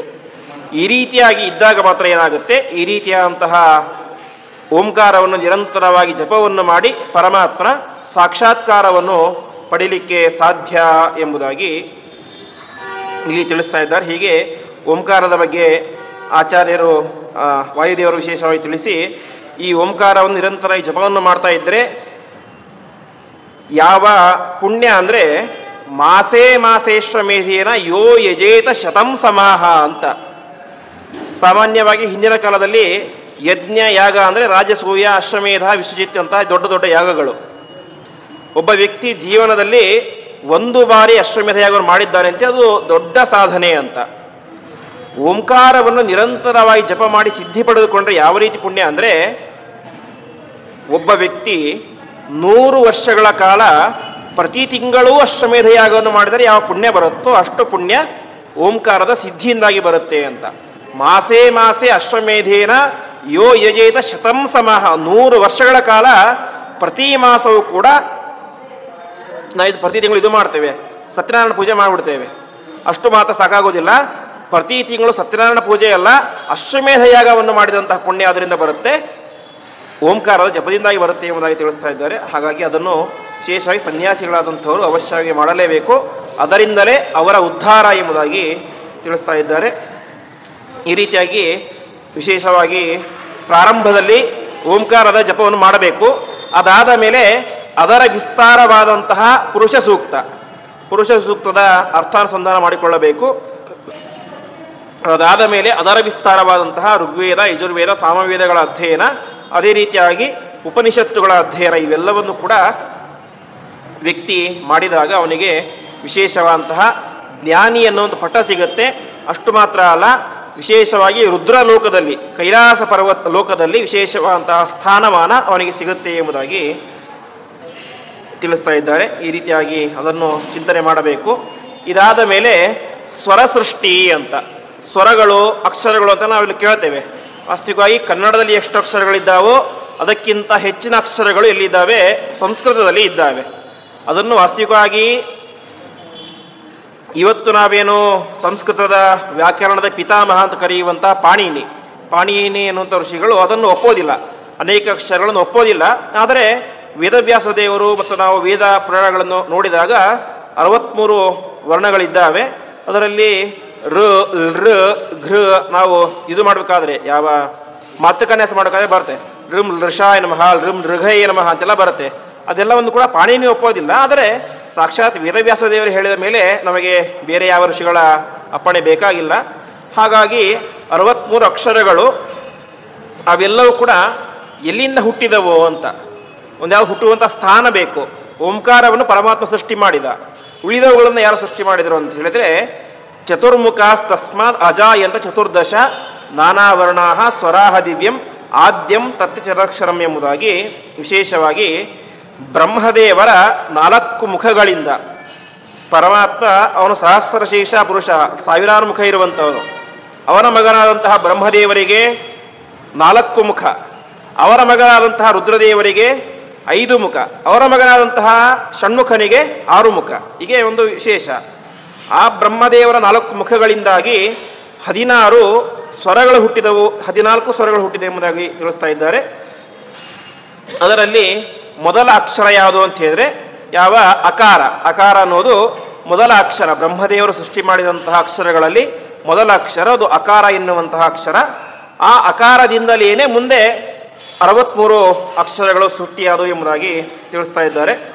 ಅದರಲ್ಲಿ ಬ್ರಹ್ಮ ಅಂತ ಹೇಳಿದರೆ ಸಾಮಾನ್ಯವಾಗಿ ನಾವು ಜಗತ್ತಿನಲ್ಲಿ ಪರಮಾತ್ಮನ ಬಗ್ಗೆ ಯಾವ ಪದ ಪ್ರಯೋಗ ಮಾಡ್ತೀವಿ ಅಂತ ಹೇಳಿದ್ರೆ ಪರಮಾತ್ಮ, ದೇವರು, ನಾರಾಯಣ ಅಂತ ಹೇಳ್ತೇವೆ. ಬ್ರಹ್ಮ ಅಂತ ಚತುರ್ಮುಖ ಬ್ರಹ್ಮರನ್ನು ಮಾತ್ರ ಹೇಳ್ತೇವೆ.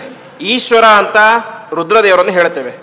ಆದರೆ ಪುರಾಣಗಳಲ್ಲಿ ಅಥವಾ ವೇದಾಂತ ಗ್ರಂಥಗಳಲ್ಲಿ, ಉಪನಿಷತ್ತುಗಳಲ್ಲಿ ಬ್ರಹ್ಮ ಮತ್ತು ಈಶ್ವರ ಅನ್ನೋ ಶಬ್ದದಿಂದಾಗಿ ಸುಮಾರು 90% ಹೇಳೋದು ಯಾರನ್ನ ಅಂತ ಹೇಳಿದ್ರೆ ಪರಮಾತ್ಮನನ್ನೇ. ಪರಮಾತ್ಮನೇ ಪ್ರಧಾನವಾಗಿ ಬ್ರಹ್ಮ ಶಬ್ದ ವಾಚನಾದಂಥವನು. ಅದಕ್ಕೋಸ್ಕರನೇ ಬ್ರಹ್ಮಸೂತ್ರಗಳಲ್ಲಿ ಓಂ ಅಥಾತೋ ಬ್ರಹ್ಮ ಜಿಜ್ಞಾಸ ಓಂ ಅಂತ ತಿಳಿಸ್ತಾರೆ. ಚತುರ್ಮುಖ ಬ್ರಹ್ಮನ ಜಿಜ್ಞಾಸೆ ಅಂತ ಅರ್ಥ ಅಲ್ಲ, ಹೊರತು ಪರಮಾತ್ಮನ ಜಿಜ್ಞಾಸೆ ಅಂತ. ಹಾಗಾಗಿ ಆ ಎಲ್ಲ ಅಕ್ಷರಗಳಿಂದಲೂ ಕೂಡ ಪ್ರಧಾನವಾಗಿ ಪ್ರತಿಪಾದ್ಯನಾದಂಥವನು ಯಾರು? ಸಾಕ್ಷಾತ್ ಪರಮಾತ್ಮ. ಹಾಗಾಗಿ ಅದನ್ನೇನೆ ನಾವು ಇವತ್ತು ಅಮ್ಮಜಾಯ ನಮಃ, ಆನಂದಾಯ ನಮಃ, ಇಂ ಇಂದ್ರಾಯ ನಮಃ, ಈ ಮಿಷ ಎಂಬುದಾಗಿ ಕ್ಷಂ ಲಕ್ಷ್ಮೀ ನರಸಿಂಹ ಎನ್ನುವ ತನಕ ಮಾತೃಕಾನ್ಯಾಸ, ಆ ಪರಮಾತ್ಮನ ಒಂದು ಅಕ್ಷರಕ್ಕೆ ಒಂದೊಂದು ರೂಪಗಳು, ಅದನ್ನು ನಾವು ನಮ್ಮ ದೇಹದಲ್ಲಿ ಚಿಂತನೆ ಮಾಡಬೇಕು ಅಂತ.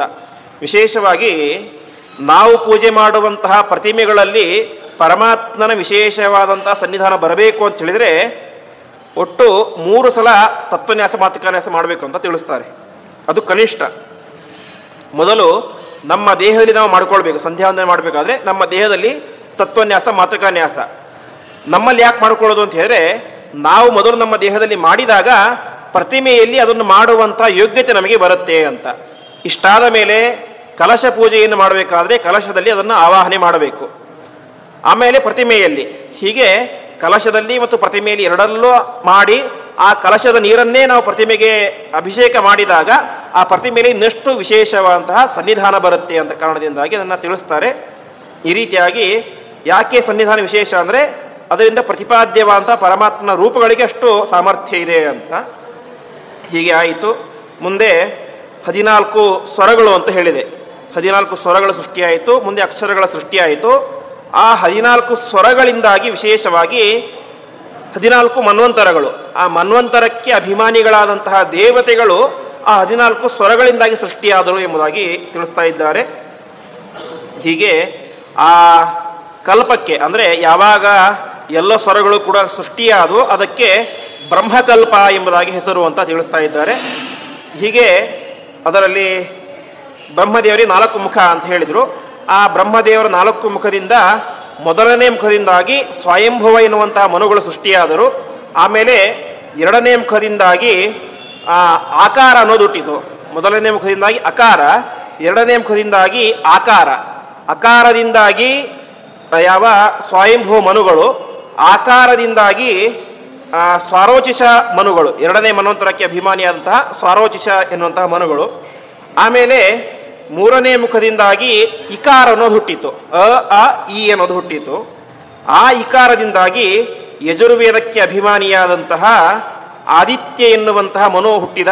ಅವನು ವಿಶೇಷವಾಗಿ ಯಜುರ್ವೇದಕ್ಕೆ ದ್ರಷ್ಟಾರ, ಯಜುರ್ವೇದವನ್ನು ಕಂಡಂಥ ದೊಡ್ಡ ಋಷಿ ಅಂತ ಕರೆಸ್ಕೊಳ್ತಾನೆ. ಹೀಗೆ ಇಷ್ಟೆಲ್ಲ ಆಯಿತು. ಮುಂದೆ 4ನೇ ಮುಖದಿಂದಾಗಿ ಉಕಾರ ಹುಟ್ಟಿತು ಅಂತೆ. ಆ ಉಕಾರದಿಂದಾಗಿ ಯಾವ ತಾಮಸ ಎನ್ನುವಂತಹ ಮನು ಸೃಷ್ಟಿಯಾಯಿತು ಎಂಬುದಾಗಿ ತಿಳಿಸ್ತಾ ಇದ್ದಾರೆ. ಮುಂದೆ 5ನೇ ಮುಖದಿಂದಾಗಿ ಉಕಾರ ಹುಟ್ಟಿತು. ಅದರಿಂದಾಗಿ 5ನೇ ಮುಖ ಅಂತೀರಿ ಮತ್ತೆ ರೌಂಡಾಗಿ ಹೀಗೆ ಒಂದು ಸಲ 4 ಅಕ್ಷರಗಳಾಯಿತು, ಮತ್ತೆ ಮತ್ತೆ ಪುನಃ 4 ಅಕ್ಷರಗಳು ಅಂತ. ಉಕಾರದಿಂದಾಗಿ ಚರಿಷ್ಣು ಎನ್ನುವಂತಹ ಮನು. ಮುಂದೆ ಓಂಕಾರದಿಂದಾಗಿ ವಿಜಯ ಎನ್ನುವಂತಹ ಮನು. ಮುಂದೆ ಯಾವ ಸಾವರ್ಣಿ ಎನ್ನುವಂತಹ ಮನು, ಮತ್ತೆ ಧೂಮ್ರ ಎನ್ನುವಂತಹ ಮನು, ಆಮೇಲೆ ಸಾವರ್ಣಿ ಎನ್ನುವಂತಹ ಮನು, ಪಿಶಂಗ ಎನ್ನುವಂತಹ ಮನು ಮತ್ತು ಉತ್ತಮ ಎನ್ನುವಂತಹ ಮನು. ಕೊನೆಗೆ 14ನೇ ವರ್ಣ ಔಕಾರ, ಔ ಎನ್ನುವಂತಹ ವರ್ಣದಿಂದಾಗಿ ವಿಶೇಷವಾಗಿ ಸಾವರ್ಣಿಕ ಮನು ಎನ್ನುವಂತಹ ಸೃಷ್ಟಿಯಾಯಿತು ಅಂತ ತಿಳಿಸ್ತಾ ಇದ್ದಾರೆ. ಹೀಗೆ ಯಾವ ಯಾವ ವರ್ಣಗಳಿಂದಾಗಿ, ಸ್ವರಗಳಿಂದಾಗಿ ಯಾವ ಯಾವ ಮನುಗಳ ಸೃಷ್ಟಿಯಾಯಿತು ಎಂಬುದಾಗಿ ತಿಳಿಸ್ತಾ ಇದ್ದಾರೆ. ಹೀಗೆ ಇವೆಲ್ಲವೂ ಕೂಡ 14 ಸ್ವರಗಳಿಗೆ ಪ್ರತಿಪಾದ್ಯವಾದಂತಹ ಒಂದಿಷ್ಟು ಮನುಗಳು, ಈ 14 ಜನ ಮನುಗಳು. ಮುಂದೆ ಅವರೇನೇ ಒಂದೊಂದು ಮನ್ವಂತರಕ್ಕೆ ಅಭಿಮಾನಿ ದೇವತೆಗಳಾಗಿ ಪ್ರಧಾನವಾಗಿ ಸೃಷ್ಟಿಗೆ ಕಾರಣರಾಗ್ತಾರೆ ಎಂಬುದಾಗಿ ತಿಳಿಸ್ತಾ ಇದ್ದಾರೆ. ಹೀಗೆ ಈ ಒಂದು 26ನೇ ಅಧ್ಯಾಯಕ್ಕೆ ಸ್ವರ ಸೃಷ್ಟಿ ಅಂತ, ಅಂದರೆ ಸ್ವರಗಳನ್ನು ಸೃಷ್ಟಿ ಮಾಡಿದ ಬ್ರಹ್ಮದೇವರು ಆ ಸ್ವರಗಳ ಮೂಲಕ ಅನೇಕ ಮನುಗಳನ್ನು ಸೃಷ್ಟಿ ಮಾಡಿದ ಎಂಬುದಾಗಿ ತಿಳಿಸ್ತಾ ಇದ್ದಾರೆ. ಇಷ್ಟಾದ ಮೇಲೆ ಮತ್ತೆ ಮುಂದೆ ರುದ್ರದೇವರ ಸೃಷ್ಟಿಯ ಬಗ್ಗೆ ವಿಶೇಷವಾಗಿ ತಿಳಿಸ್ತಾ ಇದ್ದಾರೆ. ಹಿಂದೆ ನಾವು ಕೇಳಿದಂತೆ ಬ್ರಹ್ಮದೇವರು ಅವರ ಅವತಾರ ಆಯಿತು, ತಪಸ್ಸನ್ನು ಮಾಡಿದರು, ಪರಮಾತ್ಮನ ದರ್ಶನ ಆಯಿತು. ದರ್ಶನ ಆದ ಮೇಲೆ ಪರಮಾತ್ಮ ಆದೇಶ ಮಾಡಿದ, ನೀವು ಸೃಷ್ಟಿಯನ್ನು ಮಾಡಬೇಕು ಅಂತ. ಸೃಷ್ಟಿಯನ್ನು ಮಾಡಿ ಅಂತ ಹೇಳಿದಾಗ ಬ್ರಹ್ಮದೇವರು ಸನಕ ಸನಂದನಾದಿಗಳನ್ನು ಸೃಷ್ಟಿ ಮಾಡಿದರು. ಅವರು ವಿರಕ್ತರಾಗಿ ಸನ್ಯಾಸಿಗಳಾಗಿಬಿಟ್ರು. ಬ್ರಹ್ಮದೇವರಿಗೆ ಸಿಟ್ಟು ಬಂತು. ಸಿಟ್ಟು ಬಂದಾಗ ವಿಶೇಷವಾಗಿ ಆ ಬ್ರಹ್ಮದೇವರ ತೊಡೆಯಿಂದಾಗಿ ಯಾರು ಹುಟ್ಟಿದರು ಅಂತ ಹೇಳಿದರೆ ಯಾವ ರುದ್ರದೇವರು, ನೀಲಲೋಹಿತ ಎಂಬುದಾಗಿ ಆ ರುದ್ರದೇವರು ಅವತಾರ ಮಾಡ್ತಾರೆ ಅಂತೆ. ತಕ್ಷಣದಲ್ಲಿ ಅವರನ್ನು ತಮ್ಮ ತೊಡೆ ಮೇಲೆ ಕೂಡಿಸ್ಕೊಳ್ತಾರೆ ಅಂತೆ ಚತುರ್ಮುಖ ಬ್ರಹ್ಮದೇವರು. ಆವಾಗ ಅವರು ಜೋರಾಗಿ ಅಳ್ಳಿಕ್ಕೆ ಶುರು ಮಾಡ್ತಾರೆ ಅಂತೆ. ಯಾರು? ನೀಲಲೋಹಿತ ರುದ್ರದೇವರು. ಆವಾಗ ಕೇಳ್ತಾರೆ ಅಂತೆ, ಕಿಂ ರೋದಿಶೀತಿ ತ್ವಂ ಬ್ರಹ್ಮ ರುದಂತ ಪುನರ್ಬ್ರವೀತ್, ಯಾಕೆ ಕಳ್ತಾ ಇದ್ದೀಯಾ ಅಂತ. ಅದಕ್ಕೆ ಅವ್ರು ಹೇಳ್ತಾರೆ, ನಾನು ಮೊದಲು ನಾಮಕರಣ ಮಾಡು ಅಂತ. ಯಾಕೆ? ನನ್ನ ಹೆಸರೇ ಇಲ್ಲ, ಹಾಗಾಗಿ ಮೊದಲು ನನಗೆ ನಾಮಕರಣ ಮಾಡು ಅಂತ ಕೇಳ್ತಾರೆ. ಆವಾಗ ಬ್ರಹ್ಮದೇವರು ವಿಚಾರ ಮಾಡ್ತಾರೆ, ಏನು ನಾಮಕರಣ ಮಾಡಬಹುದು ಅಂತ. ಅವನಿಗೆ ರುದ್ರ ಅಂತ ನಾಮಕರಣ ಮಾಡ್ತಾರೆ. ರುದ್ರ ಶಬ್ದಕ್ಕೆ ಒಂದು ಅರ್ಥ ಭಯಂಕರ ಅಂತ. ಆದರೆ ರುದ್ರದೇವರಿಗೆ ಆ ನಾಮಕರಣ ಮಾಡಿದ್ದರ ಹಿನ್ನೆಲೆ ಯಾಕೆ ಅಂತ ಹೇಳಿ ರೋದನಾತ್ ರುದ್ರ ಉಚ್ಯತೆ ಅಂತ, ಅಳ್ತಾ ಇದ್ರು, ಅದರಿಂದಾಗಿ ಅವರಿಗೆ ರುದ್ರ ಅಂತ ಹೆಸರಿಟ್ರು ಅಂತ. ಮತ್ತೆ ಅಳ್ಳಿಕ್ಕೆ ಶುರು ಮಾಡ್ತಾರೆ ಅಂತೆ. ಆವಾಗ ರುದ್ರದೇವ್ರಿಗೆ ಯಾವ ಬ್ರಹ್ಮದೇವ್ರಿಗೆ ಕೇಳಿದ್ರೆ, ಮತ್ತೆ ಯಾಕೆ ಅಳ್ತಾ ಇದ್ದೀರಾ ಅಂತ. ನನಗೆ ಒಂದೇ ಹೆಸರು ಸಾಕಾಗೋದಿಲ್ಲ, 2ನೇ ಹೆಸರು ಕೊಡಿ ಅಂತ. ಆವಾಗ ಕೇಳಿದಾಗ ಭವ ಅಂತ ಕೊಡ್ತಾರೆ ಅಂತೆ. ಮತ್ತೆ ಅಳ್ಳಿಕ್ಕೆ ಶುರು ಮಾಡ್ತಾರೆ. ಕೊನೆಗೆ 3ನೇ ಹೆಸರು ಶಿವ ಅನ್ನುವಂಥ ಹೆಸರು. ಮತ್ತೆ ಅಳ್ತಾರೆ, 4ನೇ ಹೆಸರು ಕೊಡೆಯೋ ಅಂತ. ಕೊನೆಗೆ 4ನೇ ಹೆಸರು ಪಶುಪತಿ ಅಂತ. ಇದಾದ ಮೇಲೆ 5ನೇ ಹೆಸರು ಈಶಾ ಅಂತ. ಈ ರೀತಿಯಾಗಿ ಮುಂದೆ ಉಗ್ರ ಎನ್ನುವಂತಹ ಹೆಸರು, ಅದಾದ ಮೇಲೆ ಮಹಾದೇವ, ಈ ರೀತಿಯಾಗಿ 8 ರೀತಿಯಾದಂಥ ಹೆಸರುಗಳನ್ನು ಅಷ್ಟಶಿವ ಅಂತ ಕರೀತಾರೆ. ಈ ರೀತಿಯಾಗಿ ಹೆಸರನ್ನು ಅವರಿಗೆ ಕೊಡ್ತಾರೆ ಎಂಬುದಾಗಿ ತಿಳಿಸ್ತಾ ಇದ್ದಾರೆ. ಇಷ್ಟಾದ ಮೇಲೆ 8 ಹೆಸರುಗಳು ರುದ್ರದೇವರಿಗೆ ಬಂತು. ಇಷ್ಟು ಬಂದ ಮೇಲೆ ಮತ್ತೆ ಅಳ್ಳಿಕ್ಕೆ ಶುರು ಮಾಡ್ತಾರೆ ಅಂತೆ ರುದ್ರದೇವರು. ಯಾಕೆ ಅಂತ ಕೇಳಿದಾಗ ಅವ್ರು ಹೇಳ್ತಾರೆ, ನನಗೆ ವಾಸ ಮಾಡಲಿಕ್ಕೆ ಜಾಗ ಬೇಕು ಅಂತ. ಅದು ಒಂದೇ ಜಾಗ ಸಾಕಾಗೋದಿಲ್ಲ, ನನಗೆ 8 ಹೆಸರನ್ನು ಇಟ್ಟಿದ್ದೀಯ, ಹಾಗಾಗಿ ನನಗೆ ಕನಿಷ್ಠ 8 ಜಾಗವಾದರೂ ಕೂಡ ವಾಸ ಮಾಡಲಿಕ್ಕೆ ಬೇಕು ಅಂತ ಕೇಳ್ತಾರಂತೆ. ಆವಾಗ ಬ್ರಹ್ಮದೇವರು ತಾವೇ ಮಾಡ್ತಾರೆ, ವಿಶೇಷವಾಗಿ ಸೂರ್ಯ ಮತ್ತು ಪೃಥಿವಿ ಮತ್ತು ನೀರು, ಅಗ್ನಿ, ವಾಯು, ಚಂದ್ರ ಮತ್ತು ಯಜ್ಞ ಎನ್ನುವಂಥ 8 ಸ್ಥಳಗಳಲ್ಲಿ ವಿಶೇಷವಾಗಿ ರುದ್ರದೇವರಿಗೆ ವಾಸ ಮಾಡಲಿಕ್ಕೆ ಏರ್ಪಾಟನ್ನು ಮಾಡ್ತಾರೆ ಅಂತೆ. ಹೀಗೆ ಯಾವ ಮಹಾರುದ್ರದೇವರು ತಾವೇ ಮಾಡಿದರು ಆ ಎಲ್ಲ ಸ್ಥಳಗಳಲ್ಲಿ ವಾಸ ಮಾಡಿದರು. ವಿಶೇಷವಾಗಿ ಯಾರಿಗೂ ಕೂಡ ತೇಷು ಪೂಜ್ಯಶ್ಚ ವಂದ್ಯ ಸ್ಯಾತ್ ರುದ್ರಸ್ಥ ನಹಿನಸ್ತಿವೈ ಎಂಬುದಾಗಿ ಅವರಲ್ಲಿ ವಾಸವಾಗಿದ್ದ. ಯಾರಲ್ಲಿ? ಅಗ್ನಿಯಲ್ಲಿ, ನೀರಿನಲ್ಲಿ, ಭೂಮಿಯಲ್ಲೆಲ್ಲ ವಾಸವಾಗಿದ್ದ. ಯಾರಿಗೂ ಕೂಡ ಹಿಂಸೆ ಕೊಡಲಿಲ್ಲ ಅಂತೆ. ಶಾಂತವಾಗಿ ಇದ್ದುಕೊಂಡು ವಿಶೇಷವಾಗಿ ತಾನು ತಪಸ್ಸನ್ನು ಮಾಡ್ತಾ ಇದ್ದ ಎಂಬುದಾಗಿ ತಿಳಿಸ್ತಾ ಇದ್ದಾರೆ. ಈ ರೀತಿಯಾಗಿ ರುದ್ರದೇವರ ಜನನ ಎಂಬುದಾಗುತ್ತೆ. ಮುಂದೆ ಅದಕ್ಕೂ ಯಾವ ವಾಯುದೇವರು ಹೇಳುವಂತೆ